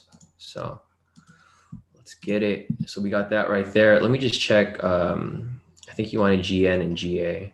Yeah, actually, yes, for GA, I'll reanalyze this for you guys, but I am in GN right now. I'm gonna go ahead and so I'll explain why I took this trade, guys. So basically the reason why I took this trade right here, it was a late entry for this drop right here, right? Because, using the K2SR strategy, this is the strategy I use for all of the Forex trades, K2SR zone strategy on the 4-hour time frame. Basically for this, you just want to identify break and close past K2SR level to identify direction of momentum using K2 TS indicator, and then after that you can enter on the open of the following candle. So basically right here, this is how the strategy works. You can see this candle right here was where it broke and closed past the structure. So you can see structures right here, price broke below it and closed, right? So after it broke and closed below it, we identified the direction of momentum looking at the previous signal. So right here was a sell signal. It broke structure right here. I could go ahead and draw some ellipses right here just to show you guys. All right. So for example, right here, we have a sell signal right here. That's one. Number two is price broke structure down here, right? So this would have been the entry right here. All we did is we took a late entry because price swung up and then it swung back down. So we entered as it came right back down. So at this point, we anticipate price to come down and test this structure right here. I might want to remove my TP at some point and then pretty much just ride it further. But just for signal purposes so that we have, some concrete price points, I set it to a max 100 because a lot of people want to complain about stop loss being too wide. In reality, it's not that wide. It just depends on your risk. But, just to cater to the people who want to complain in the group, I'm going to give you guys a max stop loss of 100 because a lot of people don't understand how to calculate risk. And it's completely fine, guys. Like, a lot of people just don't want to do the work. And it's really easy. If you want to calculate risk, for me, I just type it in on my positioning right here, right? So I enter a short position. I enter my whatever price, my take profit, stop loss, and then I type in my risk. If I want to risk 5%, it changes my unit size right here. If I want to risk 10%, it changes my unit size right there, right? So for me, it's easy, but for a lot of people that don't use Forex.com or don't use TradingView, they want to complain about calculating risk because they say it's too much work or it's just they don't understand it. So technically, if we were to take this position like a full move, it would have been up here, stop loss, and the full TP would be way down here, right? That's how the full move would be. But for signal purposes, I minimize it to 100 pip stop because just to avoid people complaining and, just stuff like that. David said, don't cater to those fools. Yeah, no, eventually, guys, I'm moving towards not really catering towards people who want to like copy signals. I'd rather teach you guys how to trade because like, why do I want to keep giving you guys signals and you guys don't learn anything? And that's why I do these live sessions because I actually want to help you guys learn and, be actual traders, not just signal copiers. So, at some point I'm probably going to stop. I'm going to discontinue the signals and I'm just going to be focusing on teaching you guys because in reality, your stop loss this is kind of close. It's 100 pips. I mean, it doesn't seem close, but in reality, your stop loss should be up here or it should be way up here. And that's about 130 pips, and that'd be 220 pips up there. But this works right here, so this is completely fine. But just to show you guys, this is how the strategy works. And in reality, we're aiming to hit target down here. Well, I will probably be like at this point, if price comes down to this point, like way down here, you can already see it's pushing down. If price comes down to this point, I'm probably going to take off my TP and I'm just going to move my stop loss and profit and just keep sliding it lower and lower and lower so I can maximize my profits. So if you guys want to learn how to do that, I still give my one-on-one mentorship to the K2 members. So if you guys aren't already K2 members and you guys want to be, just go on the website right here, k2trades.com, and then sign up to the strategy course. If you sign up to that, you'll have full access to all of the K2 indicators, all the strategies that I apply for all of these trades that I call. And you'll have the one-on-one mentorship with me where we can cover pretty much anything that you guys want. So that's pretty much it at this point. And yeah, we'll come back and take a look at this again later. But yeah, we do have this set up. I'm gonna go ahead and set up the alerts real quick, actually, before I move forward, before we missed these alerts here. So let me just set alert TP1 25 pips, TP2. Yeah, guys. So I'm probably gonna be weaning. Like I was already planning on discontinuing the signals this year, but there's a lot of people that really need it. So because a lot of people make profits off my trades, obviously. So I'm doing it, as a favor to you guys to continue doing these signals. I personally don't like doing signals, but because it just takes too much time and it takes away from the whole experience of actually trading. So I'll probably keep doing it for a couple months, see how it goes. If people keep complaining about, because the thing is, people complain about wins and they complain about losses. They complain that they hit TP1 or TP2, and then they complain if they lose. So it's like, it's a lose-lose situation for me, where I got to deal with people complaining. So at some point, I'll probably stop giving signals, and then I'm just going to be teaching people who actually want to learn, because it's better for you guys to learn, so you guys can apply this on your own. We're all applying the same strategy, and this is probably how Usman identified this trade earlier as well. So everything looks good there. Set my alerts up. Other than that, I think that's it for this asset. I'm gonna go and move on to the next one, but I will be looking at this one over here. So let me continue this stuff. Don King said you probably will lose 80% of your customers if you get rid of signals. Not really, Don, because most of our customers are they're subscribed to the strategies. You might think that people are here for the signals, but people here actually want to learn. So we're not going to lose that many people if I get rid of the signals. I don't know if you're probably a signal taker, Don, if you think that, but majority of people here are actually using the strategies. I don't really like to teach lazy people, honestly, and people who just take signals are most of the time lazy. Let me see this real quick. I was just looking at your question, Velocity. Velocity said US 30 candle should or close. So it's not swinging up just yet, but we're waiting for that buy signal to come up from there. So we'll go ahead and continue on further. And then we'll see if there's any other questions here before I continue moving forward. Let me see if there's anything else here that we can, Don said, ideally it's establish high lows. So I think I missed a lot of these here earlier. No. Marissa said he was watching Superbad last night. I was too, actually. I was watching like HBO Go, I think. Usman said check T2SR zones have updated. So let me check that real quick. Ah, fuck me. Okay. So Usman, you're right. I should have checked that before I enter this trade. Looks like the zones have actually updated slightly. So we might run into some issues here, but I think it'll continue down further. The only problem that we have now is that there's a structure right here. So we'd have to wait for price to close below here before we take this entry. So this structure wasn't here before. It just appeared yesterday.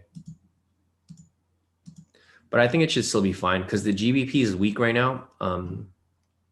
Usman, due to the closures with the new COVID strain. So even if that happens, if it closed below here, I'll probably continue pushing down even further. So at this point, it'll close below the structure and then it'll still continue down further. I still think the GBP is going to be weak, and looking at the NZDs as well, these are all bullish, right? So NZD CAD's bullish, NZD CHF is bullish, NZD JPY is bullish, NZD USD is bullish. So that's going to confirm that the NZD is strong right here. So with the GBP weak and the NZD strong, this is probably going to continue down further. So I'm not too worried about this right here. It was my mistake not to remark the zones, but I think it's going to continue down even further. So it should be fine at that point. So that's it for a GN right there. I think the other question you had was GA, right, Usman? So I'll go ahead and take a look at that next. And I'll actually analyze that. The reason why I didn't want to analyze this from scratch was because I didn't want to take everything off the chart and have to redo everything. But yeah, I'll go ahead and take a look at GA next. Let me see if there's anything else over here. Yeah, Kendra. So basically, I would anticipate this to move on to this next zone down here. So you could sell and hold on to it until it pushes further. But the reason for this right here is just for the signals because you know, a lot of people don't understand how to calculate risk, and the reason for that is that I have to set a cap on how long the stop loss is, right? Because people will join K2 and they'll be like, oh, the first question they ask is, oh, how wide your stop loss? In reality, stop loss doesn't matter because you're basing your trade off the risk. You know, some people just haven't learned that yet, so that's why we set it to 100 max, just to cater to, you know, certain people in the group that just don't know how to trade and they just want to copy signals, which is fine, guys. You know, I don't have any hate against people that want to copy signals, but I personally don't like teaching lazy people. So if you're a signal copier and you don't want to learn how to trade, then, you know, odds are you're probably lazy. But if you're here to learn, I'm here to teach you because this is a skill that, you know, I feel like everyone should have. And it's really simple if you actually get the basics down. So let me continue looking further. And yeah, David said, don't cater to those fools. They don't understand risk management.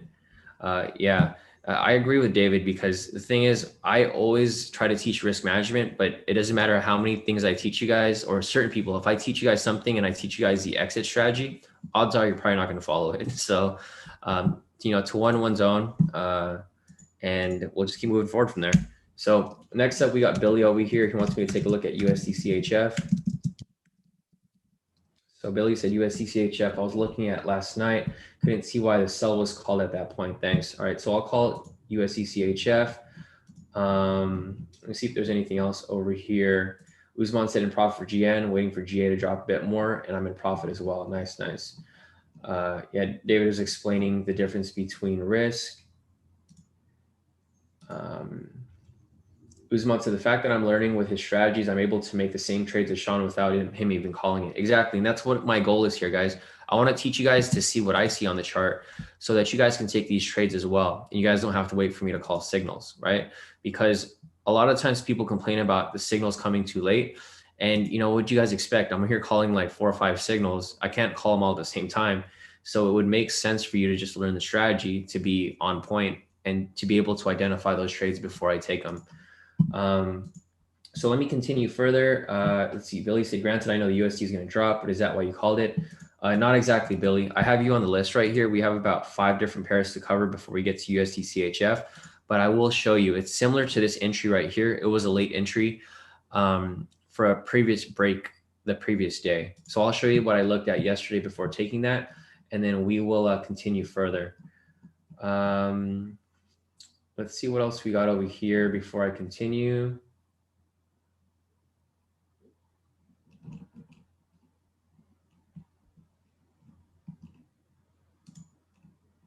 Let's see. So let me continue down further here and see what else we got over here. Yeah, CT said just remove signal subscription and leave signups for full customers. Yeah, that's a plan, CT. I'm probably going to get rid of signals, you know, probably within the next couple of months. It just really depends because if people keep like, well, we haven't had complaints lately, obviously, because all my trades have been hitting. So thankfully, you know, that's been happening. But, you know, the next time we have people complain again, I'm probably just going to get rid of the signals and then just have the strategies because I'd rather just teach people, you know, and have people understand. So let me continue and see what else we have over here as well. Velocity said gold is doing what you said, by the way. Nice, Velocity. So I'll go back and take a look at gold again in a little bit before we continue further. Skill Straight said, I agree with not relying on signals, rather know how to fish myself using these morning sessions to convince my family of the profit potential. This is unrealistic money to them. I agree, Skill Straight. It happens a lot. Don said, I've been in different trading groups for years, and I can say that 80% of people actually just want the signals because some are lazy, others have full-time jobs, family, etc., which make it hard to trade. And Don said, I agree trading yourself is the best, but I doubt that's what majority think. I agree too, Don. You know, when I first started trading, I started with signals too, because I didn't know how to read the charts. But once I started to learn, it helped me, you know, learn this stuff from there. But no, I do agree, Don. Like, I'm not trying to go against what you're saying either. A lot of people just want signals. You know, there's some people that just want signals, which is fine. So that's why I've continued to hang on to it for now. Well, we'll see how it goes for 2021. I'm more focused on just teaching people though.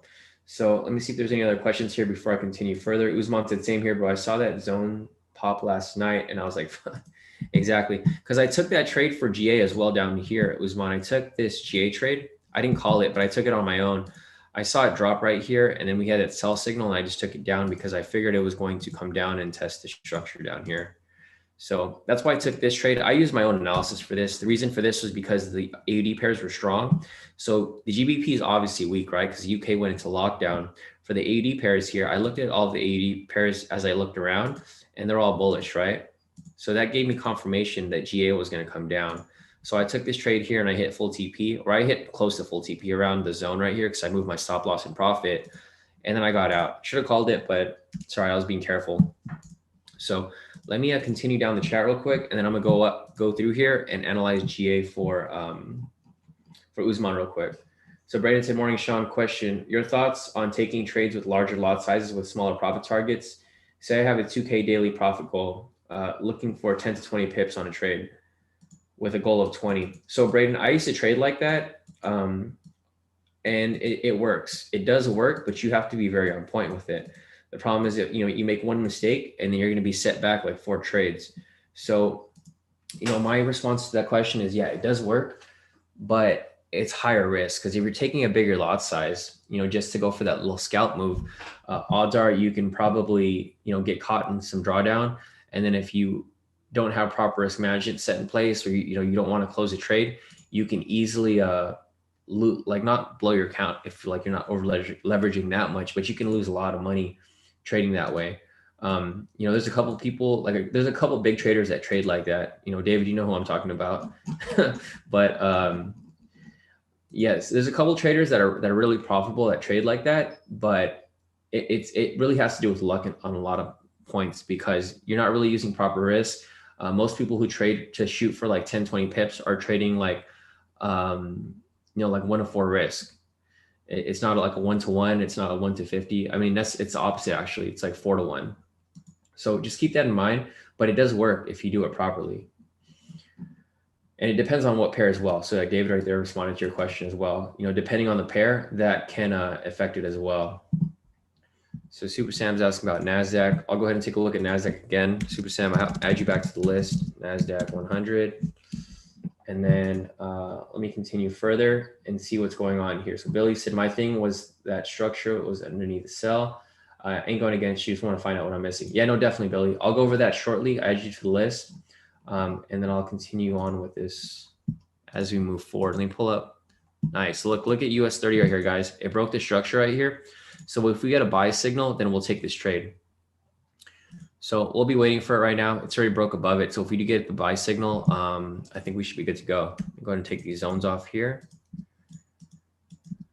What I'll do here is I'll draw the lower zones to see where the rejection points were from here, just to give us that confirmation that, price is doing what we thought it would do. So right there. Yeah, it looks real nice right here, guys. So just looking at that right there, I took off the above zone. So you can see it's nice right here. It established a support right here, came up, tested, came up, tested, shot up, tested right here.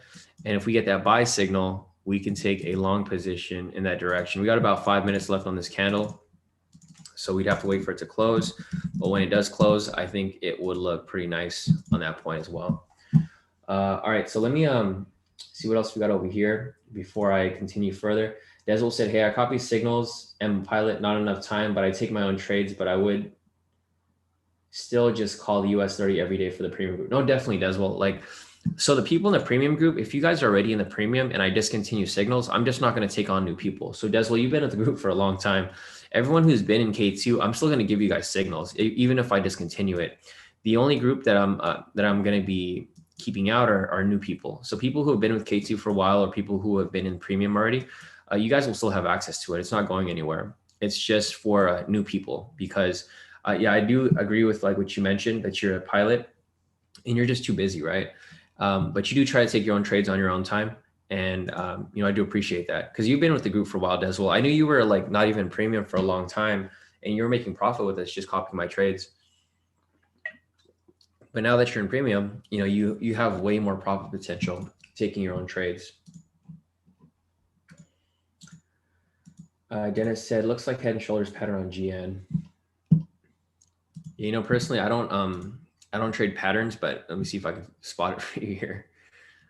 Yeah, I can see that shoulder, head, shoulder, and it's coming down from there. So yeah, that actually looks like a nice head and shoulders, Dennis. So that looks like a good play right there. Let me continue down further. CT said, just saying, because I use both. Sometimes I have time, other times I don't. I agree. Velocity said, get rid of calling the 4-hour trade and let someone else take over, and you just oversee everything.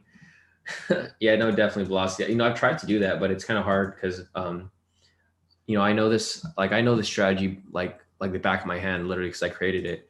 So I'm able to point out inconsistencies in the market when I'm looking things up.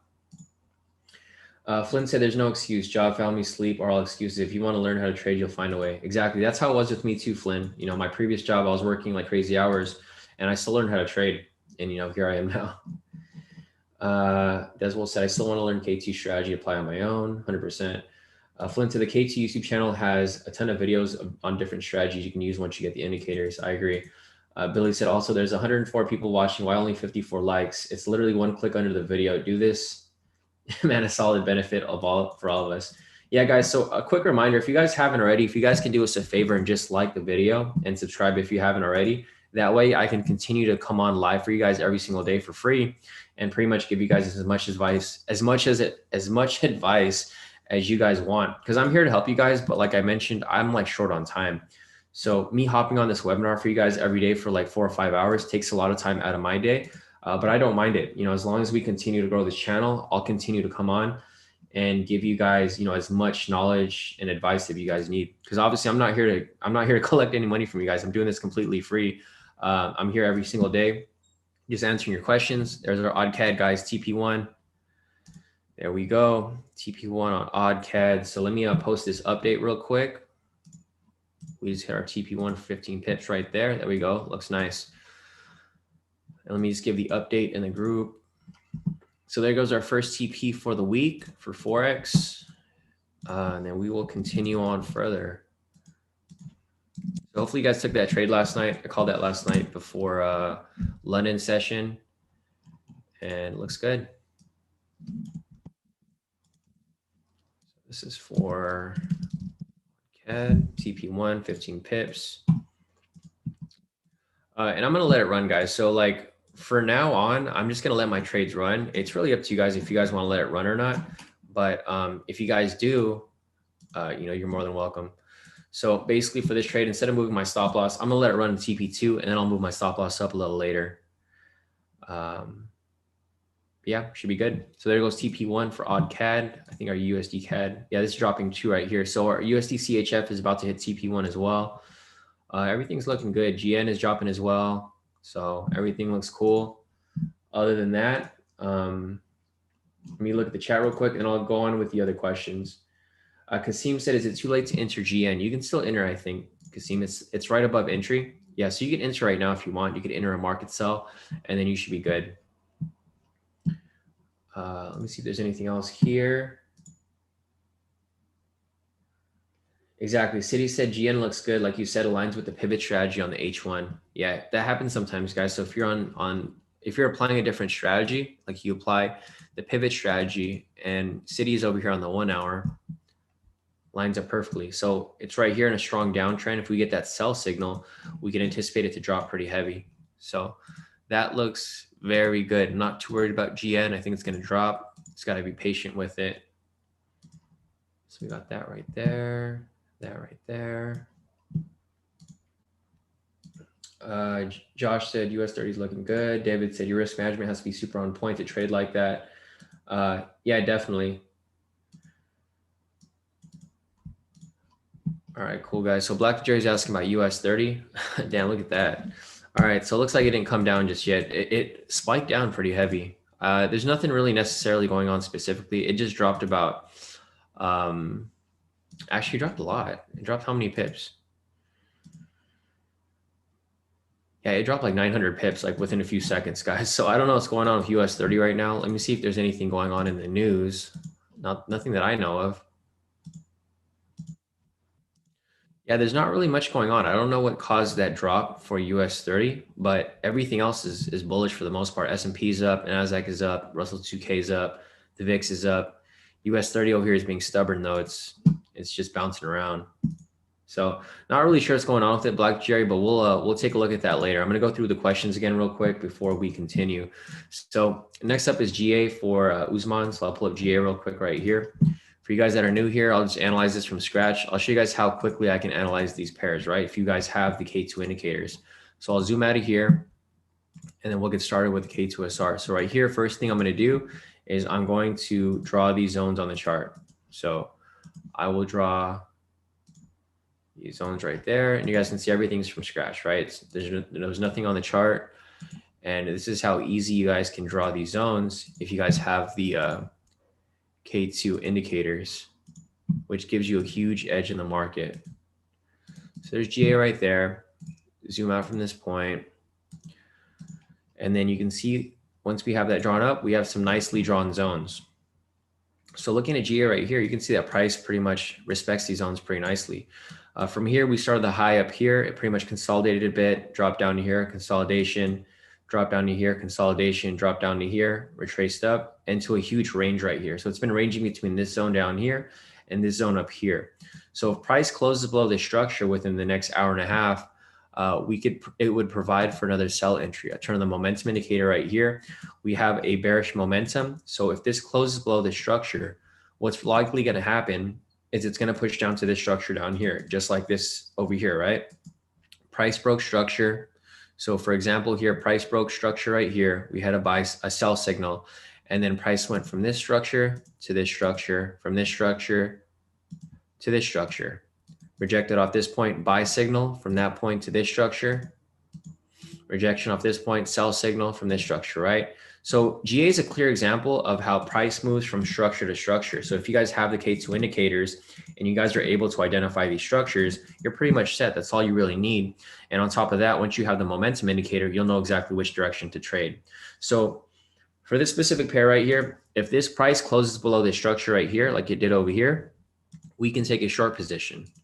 And then we can ride that to full TP down here, just like it did right here. So if we took that trade over here, we would hit full TP for well over 100 pips, right? And that's pretty nice for GA. So that's what I'm looking for right here. Until that happens, we just don't have a trade at this point. So I'm going to mark it right here. But once we get to that point, I'll come back and look at it. And if that appears, then we'll take that trade. But yeah, so that's about it for GA. You guys can see how quickly this was analyzed. And if you guys have access to the K2 indicators and you have my mentorship, you guys can do the same exact thing I just did right now within a few seconds. But all right, so let me keep looking over here. Let's see.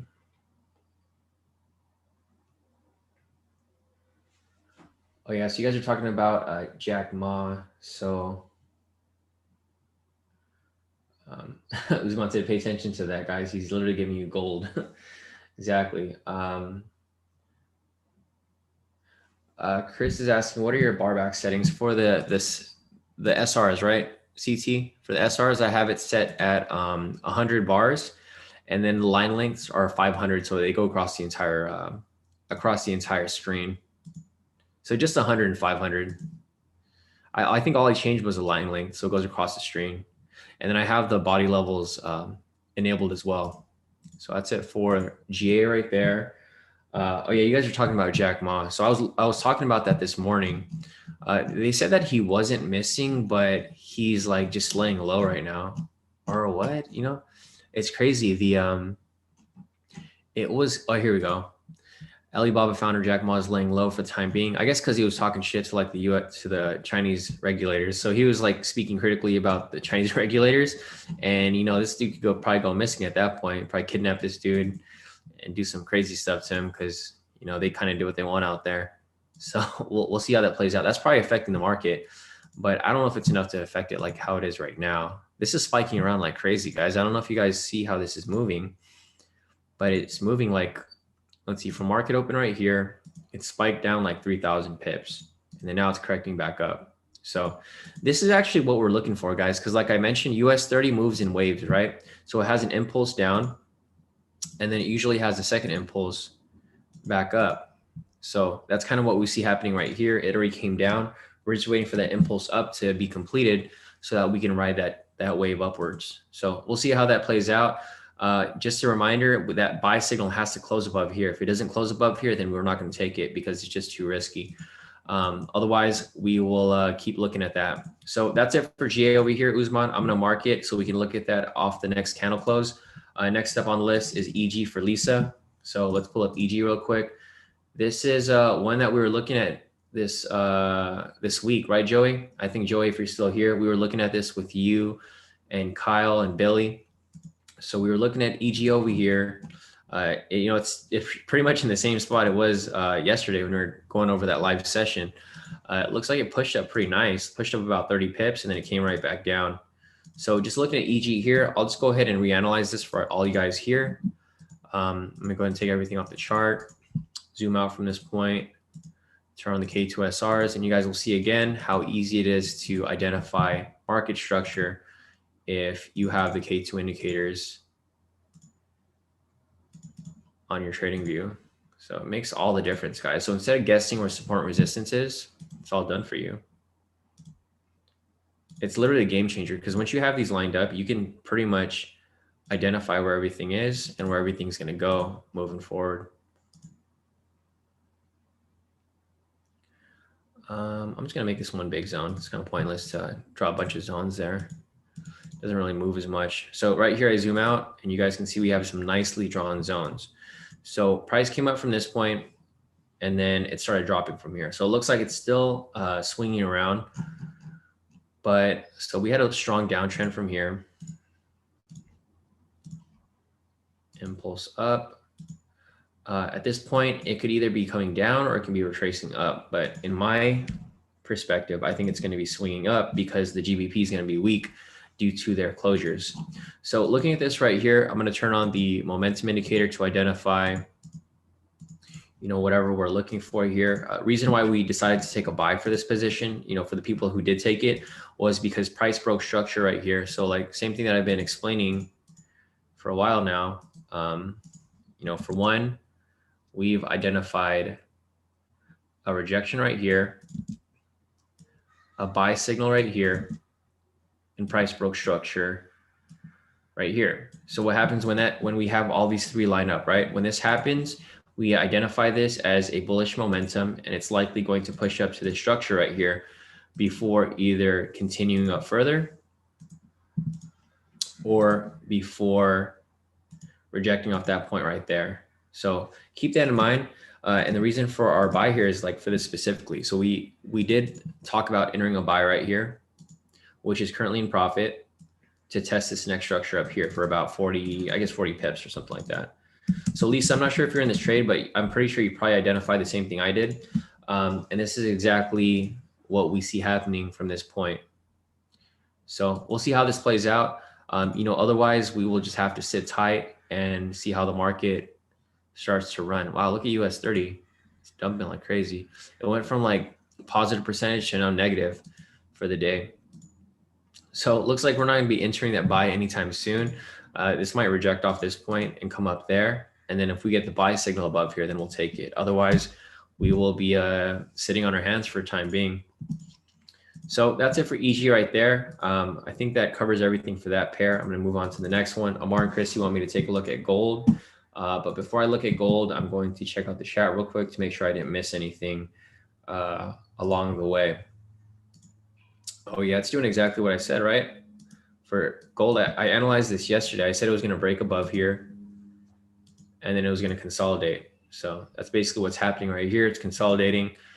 And I think there's still a lot of people that are long in gold. Yeah, so there's 77% of people are long on gold. So the problem with this right here is that they're not going to make it easy for gold to just keep pushing up, right? They're probably going to push things sideways, spike people down. Or that's kind of what happened here. Look at the spike off this recent candle. This wicked down about, like 130 pips. So if your stop loss was tight on gold, you probably would have gone screwed off this right here, this little wick down. They're probably just going to keep wicking it down like that to stop people out because they want to shake all these people out. There's too many people long right now. 77% of people are long. And if that many people are long, they're not just going to push price. They're not just going to push price up and give you guys like a free gold mine, right? they're going to mess with you guys and kick you guys out of the trade before they shoot it upwards. So I'm going to go ahead and reanalyze gold again shortly. But let me check to see if there's any other questions before we move forward with this analysis. So let me zoom out from this point over here.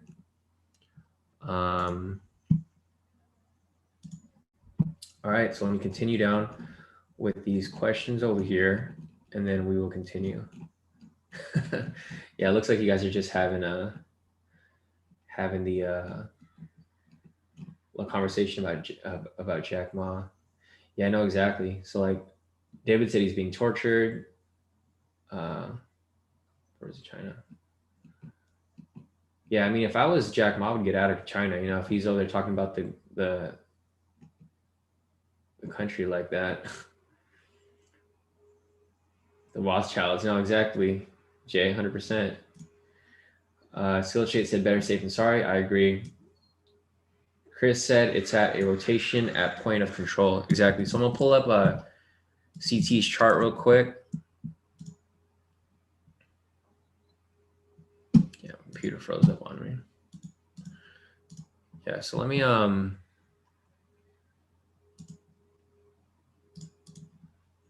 pull this up right here. Move this over here real quick. All right, so we got CT's chart right here for gold. Yeah, that's what I see happening right there too. It looks like it might be shifting, right? So this is what CT looks right here. There's a ton of volume around that point. You know, obviously volume is going to pick up once it gets to that structure right there where CT drew. So it looks like it is hitting some resistance at that point. He's on the 4 hour, and I'll go back to my chart over here and just look at it. Yeah, it looks like it's pushing up to that point as well. So I'm going to go ahead and just reanalyze this for you guys before I can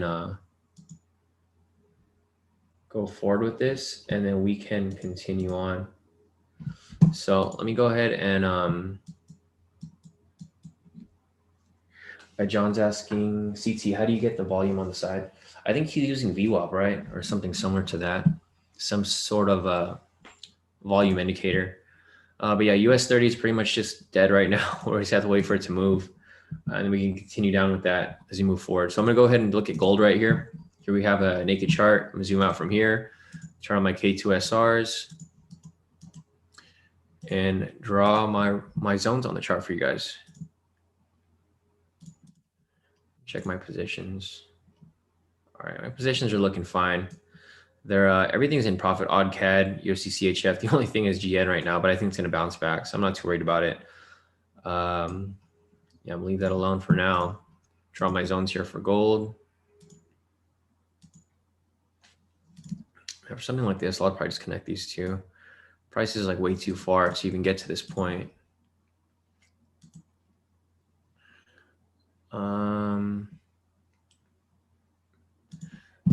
Man, there's like way too many zones here on the for our price is too far from it anyway. So I'm gonna go on the 8 hour and identify these zones right here. So that's where I got these zones.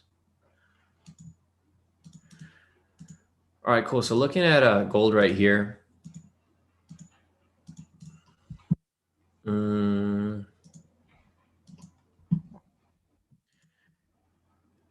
I feel like I should fix this zone down here. These zones are kind of messy down here. And delete these right there. Oops. Put that back on. Hide that. Delete this. Or I could probably just make these a little smaller.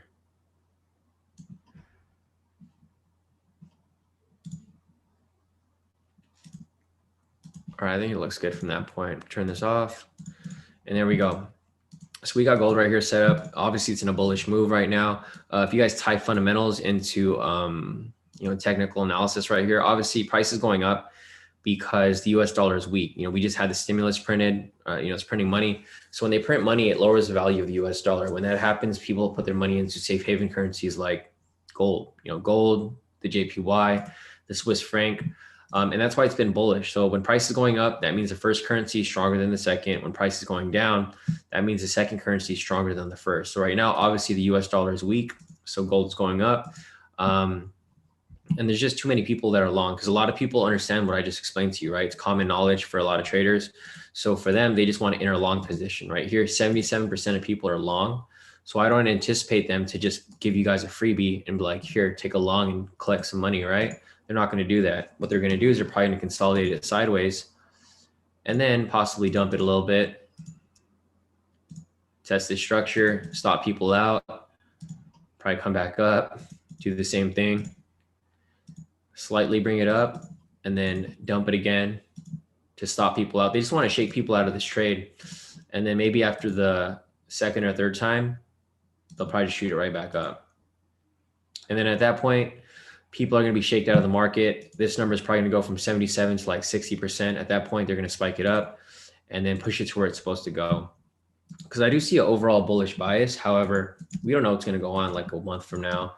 You know, something else could happen. The COVID strain is here in the US, the new one. So that could affect the market, keep pushing price up. But I mean, we'll just have to wait and see, you know, what's going on. So we'll just have to wait and see. But like I mentioned right here, we have a bullish bias because we have a bullish signal right here. So pretty much what I've been explaining to you guys, we have a rejection off this point. We have a bullish candle right here, rejection right there, bullish candle right there, broke structure right here. So what happens when it breaks structure? It pushes up to the next one, right? It broke structure again right here. So what's probably going to happen? It's probably going to push up from this structure and test this structure as well. And then at that point, you know, we can speculate whether we think it's going to continue up further or if it's going to reject off this point. But who knows, you know, it's not going to be a smooth ride because you're not just going to let people make money off gold, just buy and hold. They're going to spike these people out before they continue pushing it in that direction. So that's pretty much it for gold right there. I do have a bullish bias, but like I mentioned, they're not going to make that easy. It's probably going to consolidate a little bit, and then it's probably going to, you know, bounce around from there. So I think that's it for gold. Let me go ahead and take a look at what's next, and then we can continue on further. So that's it for Omar and Chris, gold. Next, we have Bitcoin for Super Sam. And then after that, we will continue on with our analysis. Let me go down the chat real quick, see if I missed anything. And then Jay said, exactly, but not normal people like sketchy stuff I don't even want to know about. Exactly, same here. Let's just trade and make money, 100%. Oh yeah, exactly, Toon. So Toon said, always makes me wonder why they always tell us to do something and they do the opposite. That's exactly what goes in with trading too. It's all about trade psychology, you know? It's like playing chess. You got to figure out what the next person's doing and you got to do the opposite of them to pretty much outsmart them at their own game. Jay is saying, us talking about this topic would bring our boy Shawn in problems. Shawn's missing out of nowhere. Just know I was not here. Yeah, no, you're gonna have the China government looking at your messages over here, Jay. I'm gonna find you guys. Razul said, looks like a line GN is going against us. Skill Straight said, stop, hunt, shoot for the moon. Yeah, that's exactly what I see here for gold as well. Let me check real quick. Yeah, all of my other positions are looking good right here. So all my odd CAD's in profit, USD CHF's in profit. The only thing that's really messing with us right now is GN. You know, but that was expected because like we mentioned earlier, when we analyzed GN, that was my bad because I didn't identify the zone right here. So it's just rejecting off the zone, but I think eventually it's going to come back down. So I'm not too worried about it. I think it's going to come down. We just have to give it some time before it ends up coming down. The reason for that is because the pound is weak across the board, right? All the GBP pairs are weak. They're all coming down for the most part. So it's bearish, bearish, bearish. GU is different, so I'm not going to include that into the analysis, but GA here, bearish as well, right?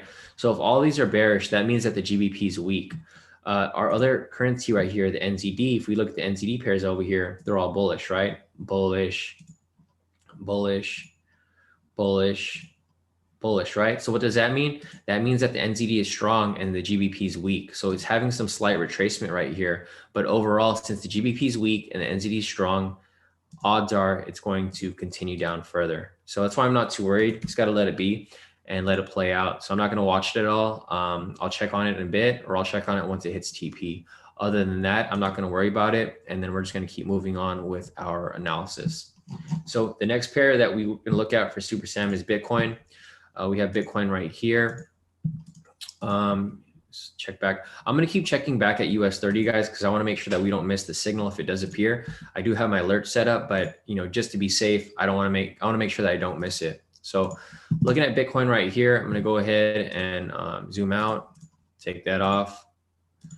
And I think for the zones, we have to draw zones on the daily because there's just no zones, where price currently is, like even on the weekly right here, or even the monthly. So there's literally no zones because price is at a new structure.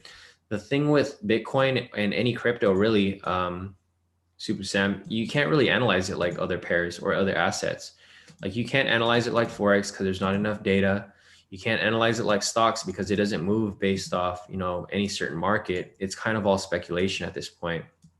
Basically, whoever has the most Bitcoin can control the market because they can push price up, they can push price down if they want to sell off. So just looking at Bitcoin right here, I mean, obviously it's at a very high. Just gonna draw that right there. I'm gonna see if I get a closer zone as it continues to, consolidate within a little area right here. So just looking at this right here, we have a zone right here. We have a zone right here, but keep in mind that the 30-minute time frame is not very accurate when you're applying it to something that kind of just moves however it wants to move, right? There's just not enough data for Bitcoin for us to really analyze it thoroughly. But looking at this here, I'll go back to the 4-hour, and then obviously you can see that price does respect these zones sometimes, but most of the time it just breaks right through it. Me personally, I'm buying and holding Bitcoin. I'm not actively trading it. So I have a bullish bias on it. I'm always going to have a bullish bias on it because I want it to go up, obviously, right? I have money in Bitcoin and I want it to go to the moon. So just looking at Bitcoin here, there's really like no strategy to Bitcoin, really. There is technically if you want to trade it actively, but if you're looking for a longer move, like a swing, then it's always going to be bullish, right? Nobody's going to think of it to be bearish because they want it to keep going up. And just looking at the news here, like on CNBC, they were discussing that, like right here, everyone is saying that it's going to go up, right? JP Morgan says Bitcoin could rise up to 146,000 long term as it competes with gold. So with COVID going on and people are just putting their money into Bitcoin, everyone gets their stimulus money. They're like, oh, I'm gonna buy some Bitcoin. So they go and they buy some Bitcoin. It's just going to keep pushing it up even further. So me personally, I have a bullish bias on it long term, but like I said, there's not really much data for us to really bounce this information off because it's just going to do what it does. If someone wants to sell off Bitcoin, they can plummet it.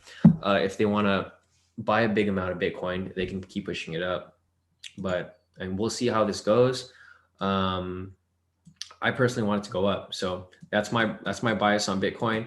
But I can't really analyze it like I analyze Forex pairs or indices or futures, commodities, anything like that, because it just doesn't really have much data for you to base it off. So that's pretty much what I see here for Bitcoin. I would just say buy and hold, guys. That's what I'm doing. And it's been doing me pretty good. Let me check my account actually. So I had like 400 bucks on my Bitcoin. And I think now it's up to like 1,500 maybe. Let me check Bitcoin. Yep, exactly. 1,500, 1,502, guys. So you guys see my phone over here? Yes, this was 400 bucks. Now it's at about like 1,500 after like a couple months. So I'm just buying and holding, not going to touch it. If I lose it all, I lose it all. If I keep growing, then it keeps growing. All right, back to US 30 over here. It looks like it's finally trying to swing back up. We'll be waiting for that buy signal. Until then, we will be holding off on entering this this specific trade. So I'm done with Bitcoin right there. I'll move on to the next one. Dennis wants me to take a look at OddCAD, explain why I took a buy for that trade. But let me see if there's anything else here that I'm missing before I continue further.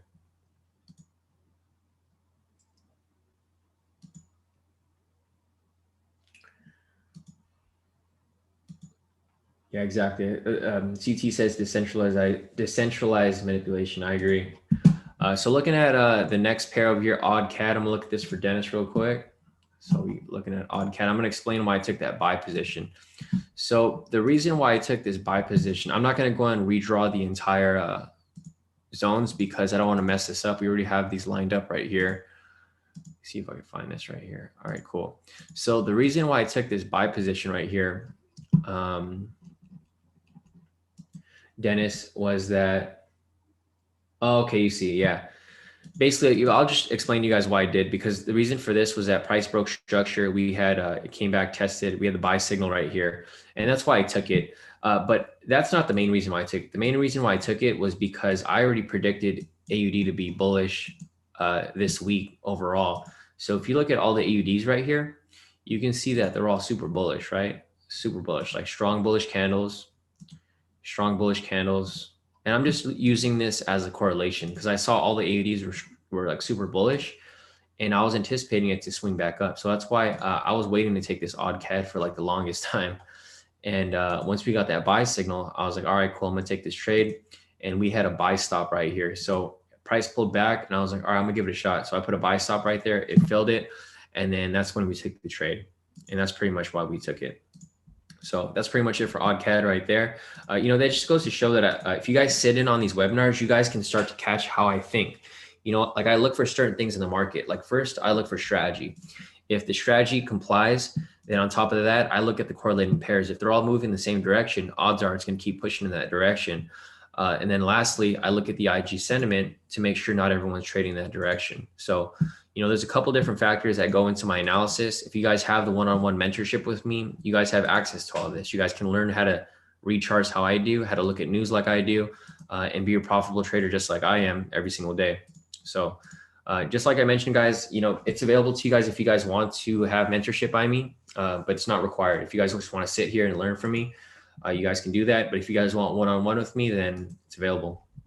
So that's it for OddCAD. Let's move on to the next one. Gigi wants me to take a look at S&P. S&P is probably going to be pretty messy, just like everything else, but we'll go ahead and take a look at it anyways. So looking at S&P right here, I'm going to zoom out. I'm going to delete that, delete everything up the chart. And then we've got our naked chart right here. So I'm going to go ahead and go on the 1 hour chart. And then I'm going to draw my zones on the chart for you guys so we can see what's going on here. So we have this lower zone right here. We've got this right here, this right over here.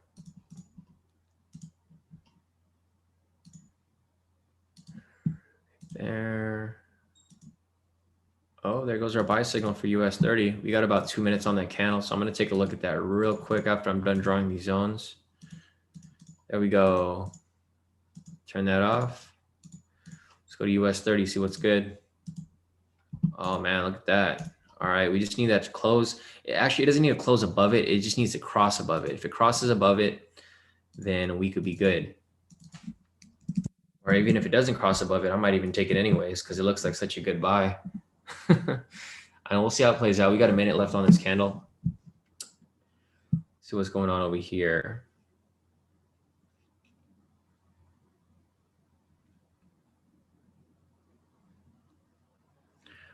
All right, I got my MT4 open. I think I'm going to take it, guys. Personally, I think I'm going to take it because I think it's going to be a bullish move. So I got my phone ready right here. I know it doesn't satisfy the new trading requirement, but it just looks like such a good trade to me. So I think I'm going to take it, guys. If you guys want to take it, feel free. If you guys don't feel comfortable, then it's all good. So we got 30 seconds left on this candle. If you guys are in the premium, I'll try to call it if I can. But I mean, we'll see.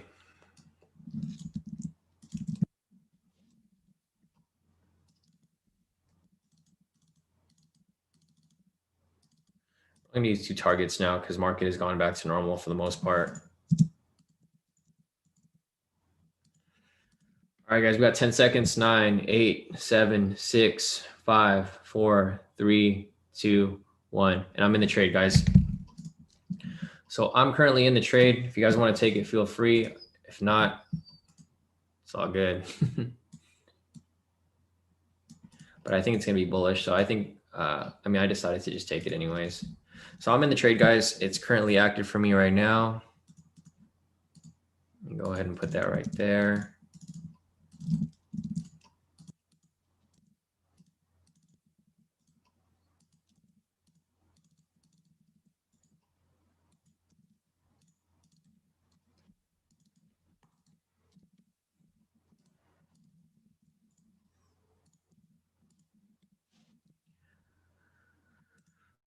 Guys, so we got that right there. That's good.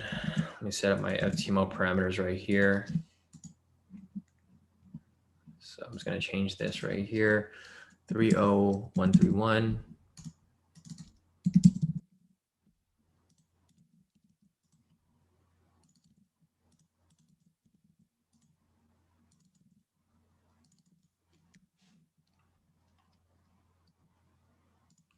Fuck. All right. Oh, no.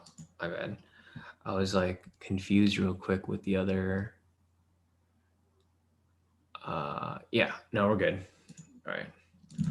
Thought I put the numbers in wrong. Now I'm confused. I'm just going to go and delete all these because thrown off. Yeah, if you guys see any issues with the signal, guys, just let me know because obviously I'm doing this like really fast. I'm getting kind of confused with these little targets and stuff. And this is why I recommend that you guys learn the strategy so you guys can be able to identify this yourselves. Thankfully, a lot of people in the group do know how to apply it themselves, so they can correct it for me if it ever happens, but I think that should be good.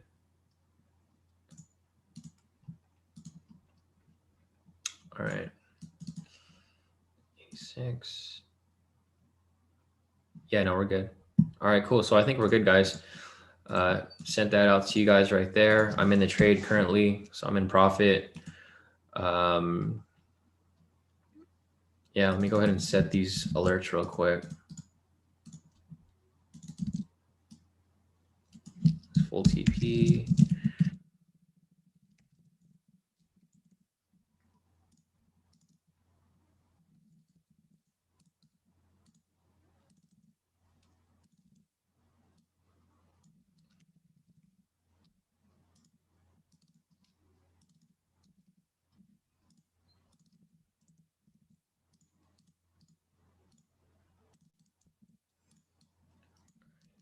One. All right, everything's set up, guys. Looks like we're good to go. Now I'm just gonna have to set my parameters on my FTMO. We should be good. All right, FTMO 29981. Take profit is gonna be 30281. All right, we're good, guys. Charge my phone for a second. We are currently in the trade. Looks like we're all in the trade. Looks like we're good to go. All right, cool. So let's I got something in here. Let me see if I could find it.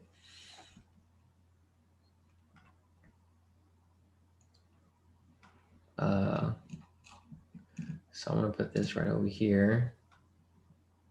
I got a little secret for you guys if once we hit TP.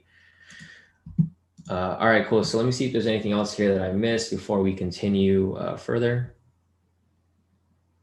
All right, cool. So everyone's in the trade. I think we're good. I'm currently in profit right now. It's looking pretty nice.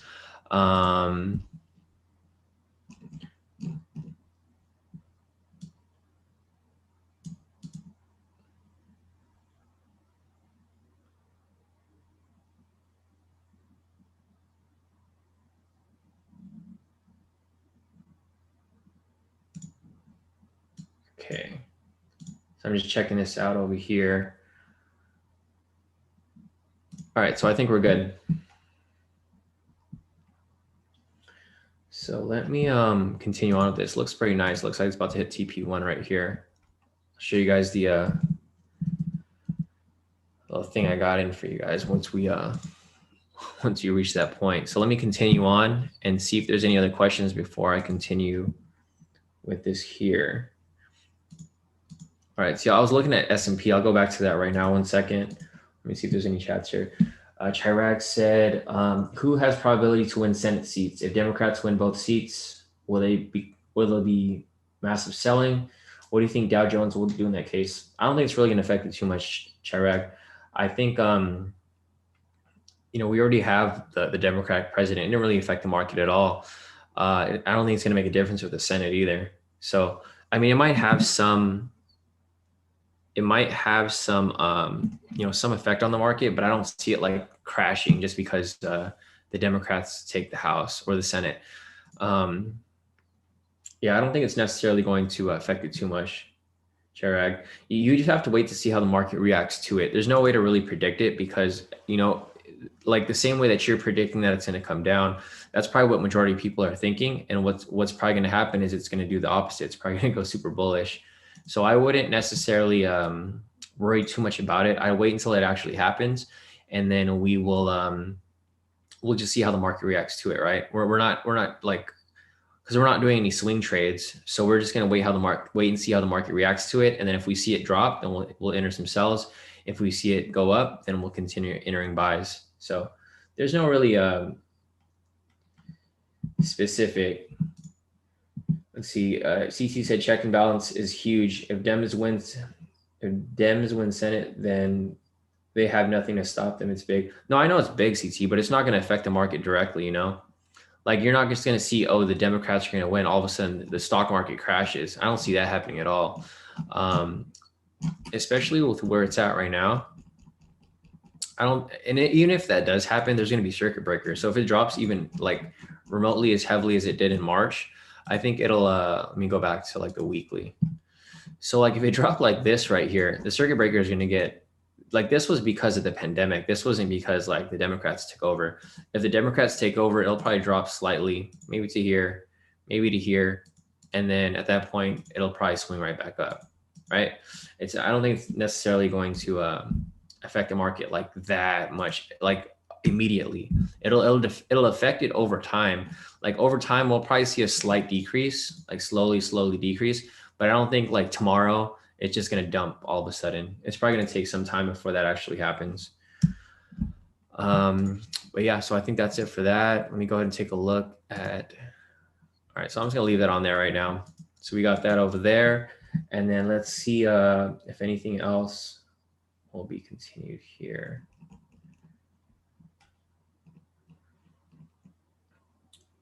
Flynn said, it's like that scene in Superbad. McLovin said, I mean, definitely. Velocity said, let the trade do the trade. Time to hit the gym. See y'all in a bit. See you, Velocity. All right. Super Sam wants me to take a look at NASDAQ. Yeah, Super, I still have you on the list. So you're like third in line right now for that.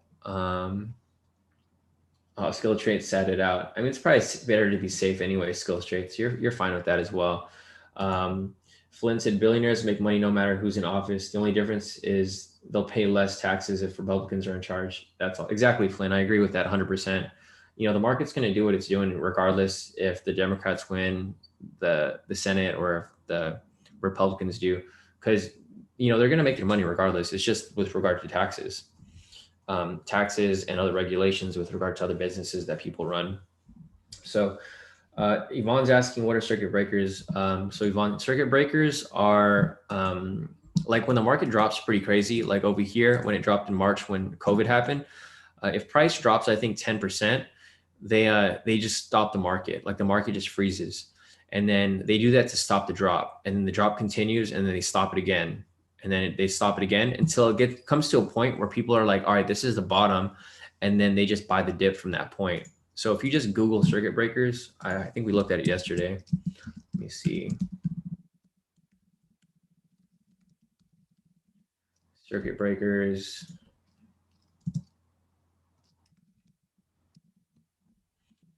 Yeah, so if you Google circuit breakers, just Google circuit breaker stocks. It's right here. We'll explain circuit breakers are a temporary measure that halt trading. So like, whenever there's panic selling, like when people sell off, like right here, the S&P drops, they stop it at 7%, then 13%, then 20%. Those are the percentages where they start to break it. I mean, they stop the market. So if it drops 7%, they stop it. Drops 10%, or was it 13%?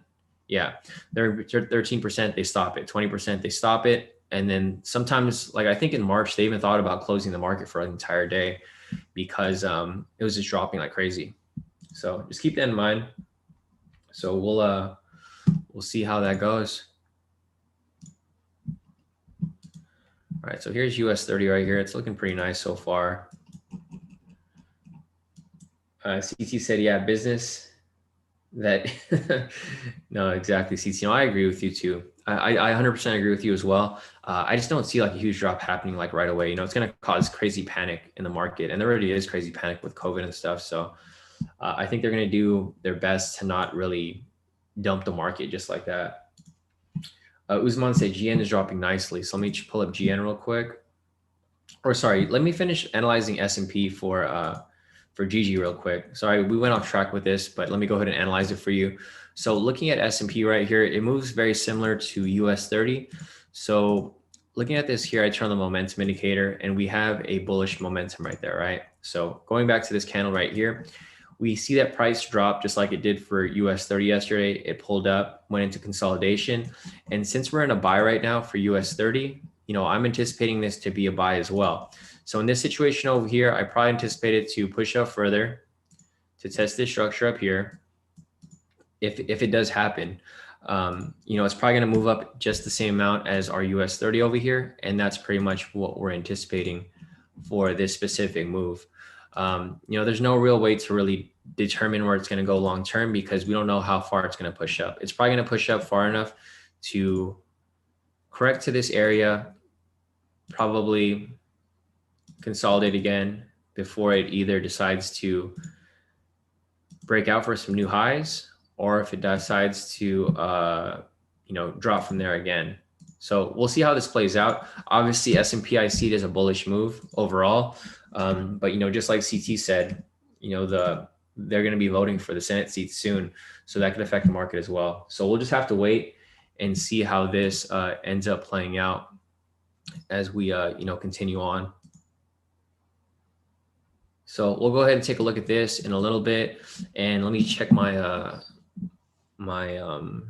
MT4 real quick. Nice, yeah. So MT4, I'm in profit about $700 on one account. On two accounts, whoo, I'm in profit like 800 on the other account. Nice. And then on my other account, I'm in profit about 700. That's weird. Why am I don't know. I'm not going to complain. I'm in profit. Oh no, okay. Cause they're all like, it's moving super fast. I'm getting around to like 800 in profit now for all my positions. So it's looking good, on its way to TP1 right here. You guys saw us take that live for a live entry. Let me see if there's anything else going on over here as we continue. So yeah, I took a look at S&P right there for UGG. I think it's going to be bullish just like we are for a US 30 right here. So I think it's going to keep pushing up. I just don't know how long it's going to push up for. It'll probably push up to this structure, and then that'll be the determining point whether it consolidates, goes up, or swings back down. So we'll have to wait and see how that plays out within the you know, within the next couple hours or so as we get closer to the market close. So next question is Billy's. So Billy, if you're still here, I'm gonna take a look at USD/CHF and then explain why I took that that sell right there. So the reason why I took this sell right here was a late entry from this previous sell over here. So we're about to hit TP right there as well. Just looking at USD/CHF, the reason for this was that, here, let's get this over here. Look at these little ellipses up here. All right, so looking at this right here, Billy, you can see that price broke structure right here. So price swung up, it swung back down, it broke structure, and we had a sell signal, right? So this is going to qualify for the two requirements for the K2SR. So the first requirement is to confirm a break and close past the K2SR level. So it broke this level right here. The second confirmation is to confirm the direction of momentum using the K2TS indicator. So right here we have a sell signal. It's going to indicate a sell momentum. And the reason why we took this trade over here was just a late entry, because this entry technically would have started over here, but it never hit TP yet, right? So that's why we re-entered over here so that we can catch that move in that direction. So that's the reason why we took this trade. There's no specific reason why we entered late. The only reason was that that this just didn't fill through. So that's why we had this set up over here for a late entry on USDCHF. We're about to hit TP1 right now, 15 pips. I don't know if David's over here. Where's David at? Still in here? I got this little thing for you, David. Once we hit TP, come on, we got hit. There we go. David, got a little surprise for you. This is what happens when we hit TP now. We got some. We got a what's it called? Horns now. So we hit TP right there for USDCHF, guys. And we're on our way to TP for US30. So there we go. TP on there. I'm going to post the update for that specific pair. Let me see what else we got over here. Actually, I got a bigger picture. Right there, TP1 for USDCHF. Nice. All right, let's go. 2 TPs, our first 2 TPs for the week. Looking good so far.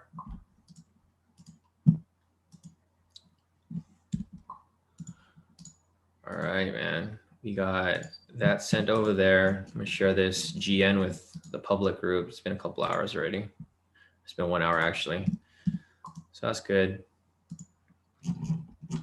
So what kind of gift should we use on this one? You know, we'll wait for the US30 to hit before we do that. So I think we're good on that one right there. Otherwise, I think, let me see what my profits look like right now. Nice, guys. I'm in profit about 150 bucks. Our GN is still being stubborn. Whatever. I'm gonna let it come back in a little bit. Yeah, so we're hitting some nice profits right now for the day. These are just my Forex profits from this morning as well. I'm up a couple $100 or 150 bucks, I guess. Once GN drops, it'll be a lot nicer. So I'm in profit this much for Forex, and then for US30, I'm in profit as well, about 700, 800 bucks. So I'm in profit maybe about 1,000 bucks for today, which is not bad. I mean, profit's profit. So actually on my FTMO, I have 3 accounts. So I'm in profit 800. So we multiply it by 3. I'm in profit like 2,400 plus my Forex trade. So I'm in profit about maybe 2,600 for the day. So looks good so far. Let's continue on with this. Vintage Shawn's been waiting all year to play that. Exactly, bro. You know, I was waiting for that. Waiting for our TPs to hit. I wanted the US30 to hit so I can play it, but we already hit TP for USDCHF, so we're good. Let's see. Yeah, exactly, Billy. So yeah, he said a typical break and retest. Boom. Yeah, exactly. For USDCHF, I basically just entered this late. It was just you know, break, retest, came back down, and then as it retraced back, we just entered the sell stop as it came down further. So that should be good on that right there. All of our positions are looking good so far, guys. So if you guys took every call that I called since last night, odd CAD, deep in profit, about to hit TP2 right there for 30 pips. Our USDCHF nicely in profit as well, on its way to TP2. And our GN right here, it's swinging right back down, back into profit as well. So everything looks great, guys. Our US30 is in profit as well. Everything just looks dandy, guys. It looks good. So I'm gonna go ahead and leave this alone. Let me see if there's any other questions here before we continue forward. We have one more question from Super regarding NASDAQ. We analyzed that earlier for him, so we're gonna go ahead and take a look again. If you guys have any other questions, feel free to put them in the chat. You know, otherwise, I think that's it for the questions today. We currently have a pretty good amount of trades running. So if anything, I might be getting off a little early because I have a ton of questions here. You guys can see my Telegram. I have about like 14 messages here I haven't responded to from this morning. So I have to get to those questions. I also have to get to my emails about, geez, I have like 53 emails. I have 53 emails here. And then I got a whole bunch more to continue on. So let me just take a look at NASDAQ real quick. We were analyzing this earlier. I was anticipating the break, right? So we were waiting for it to break past the structure before we, you know, decided to take a buy or anything like that. Like I mentioned earlier, this, let me see this real quick. Yeah, like I was mentioning earlier, we would have to wait for it to close above the structure, which it failed to do, right? I was telling you that it tried to break the structure before, but it failed to. So until you take a buy position, you'd have to break above here before we can have that bullish bias, because obviously it's going to pull back like it did right here. And there's just no confirmation. So for NASDAQ, I personally think it's still going to be consolidating for a bit. So until it breaks out of the structure, it's just going to go sideways right here until it breaks above. When it breaks and closes above here, then you can look for a bullish bias. Vice versa, if it breaks and closes below here, you can take a bearish bias, because looking at this here, you can see that price is just ranging within these two zones, right? It hasn't broken outside of the zone since yesterday. So until it breaks above, then you can take that bullish bias. If it breaks below, you can take that bearish bias. But until then, there's just nothing for you to take right now, because it's just moving sideways at this point. Unless you're like scalping it. If you're scalping it, then obviously you can probably look for a bullish bias. But like I mentioned right here, this zone right here is not too far away. It's only about 300 pips. So the thing is, if you're trying to take this trade right here and it rejects on you, you're going to get screwed, right? So don't take that trade yet. Just be patient and then wait for it to close either above or below it. So let me see if there's any other questions here. If you guys have any other questions, otherwise, I think this might be it for the day right now. Let's see. David said that brings me back to my clubbing days. Skullshake said the air horn got me. Man, I've been waiting to use that air horn for like days now, guys, because we were closed for like 4 days, and I found the air horns online. So I was like, I gotta play this for David. I know he's gonna know this. Let's see. So Radimir said, hey, Shawn, I have a question. If you have 3 FTMO accounts, does that mean you need 3 phones? I'm thinking of just taking an assessment for the FTMO. So I was wondering about multiple accounts. David responded saying, Radimir, you might want to just look into a trade copier at that point, or merge them into one, which would make more sense. Radimir said, but before I merge them, is it like 2 phones? I still have a personal account, so I'm guessing I would need one for my personal FTMO. So Radimir, for me, I use a copier. I use Social Trader Tools. I just have a master account. So I have one FTMO account, and then it copies to two of my other FTMO accounts and my personal account. So I'm technically trading US 30 on 3 accounts right now. So right now I'm probably up like 1,000. So, obviously I have 1,000 per account times 3. I'm up 3,000. And then on top of that, I have my Hugo's Way where I'm taking a 0.02. So I'm probably up like 800 on that, or not 800, maybe like 500. No. I'm overstepping. It's like 300.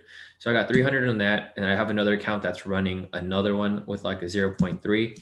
So I have probably like 400 on that. So technically right now I'm probably in profit about 4,000, including my FTMO plus my my personal accounts. So that's basically what I'm doing. Or like, what David said over here, you can log into both accounts as well. If you want to just log into your FTMO on your MT4, you can just switch between accounts if you don't want to use a copier. But the copier will probably be your best option if you're trying to, trade multiple accounts at once. So that's pretty much all that you would need for there, Radimir. But for me, I would recommend that you just pass one first and then stagger the other one. So pass one. Once you're done with that one, then take the next one and just stagger them. But if you do want to copy the trades, that's how I personally do it, and how you could probably do it as well. Because I've been doing it for like a couple months now, and it's been running pretty smoothly. So let me check this out real quick and just make sure that everything's good. See our positions over here. Yeah, everything's looking good. OddCAD, UC is good. GN is it's moving down into profit right now as we speak.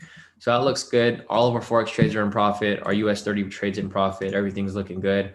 So I think, yeah, I agree with Flynn too. It's just easier that way. But yeah, guys, so if you guys haven't already, if you guys can do us a favor and just like the stream, that'll help me grow the channel. And that way I can continue to keep coming on live for you guys every day. Just giving you guys advice, answering any questions you guys have. I do this completely free. I'm here to help you guys because I want you guys to be as profitable as we all here are at K2. It doesn't matter if you're a K2 member, if you're not. If you guys just want to sit in and, just learn from me, learn from the K2 group, you guys are more than welcome to. But in order for me to continue doing this free every single day, because obviously it takes a lot of time out of my day. I've been on this webinar for about 3 hours now.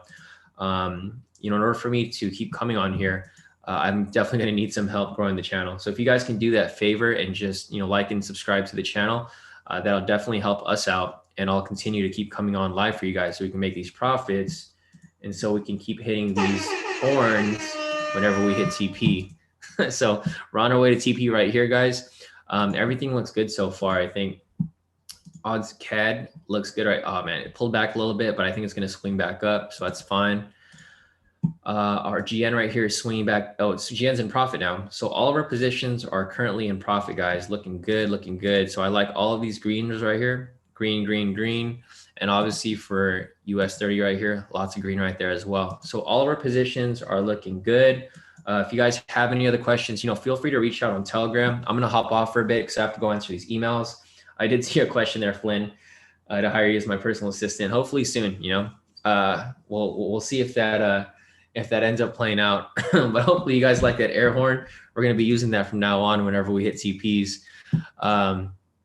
And yeah, guys. So yeah, hopefully you guys enjoyed this session. If you guys have any questions, just reach out to me on Telegram. If you guys want access to the K2 indicators, just go on the website, k2trades.com.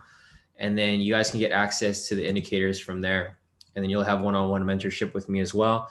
Other than that, guys, thanks for showing up. We'll be back on this tomorrow morning for some more profits, and then I'll keep you guys updated on the Telegram as with regard to our current positions, which are all currently in profit. There we go. Green, green, green, green. Looking good, guys.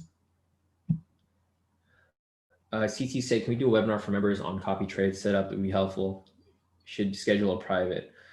We could do that, CT. We could probably do that another time. We'll probably make an announcement so people can actually sit in on it and see how that works. But I'll try to do that for you. If not public, then we'll probably just do a separate one, just me and you, a one-on-one, and then I'll see, because I think it has my private information on there, so I don't really want to show you guys, all that stuff. But we'll definitely check that out, and I'll help you guys out with that as well. But yeah, guys, thanks for showing up. I'll see you guys in the Telegram, and then I'll catch you guys here again tomorrow morning for another W off this US 30. So catch you guys later. Thanks for showing up, and I'll talk to you guys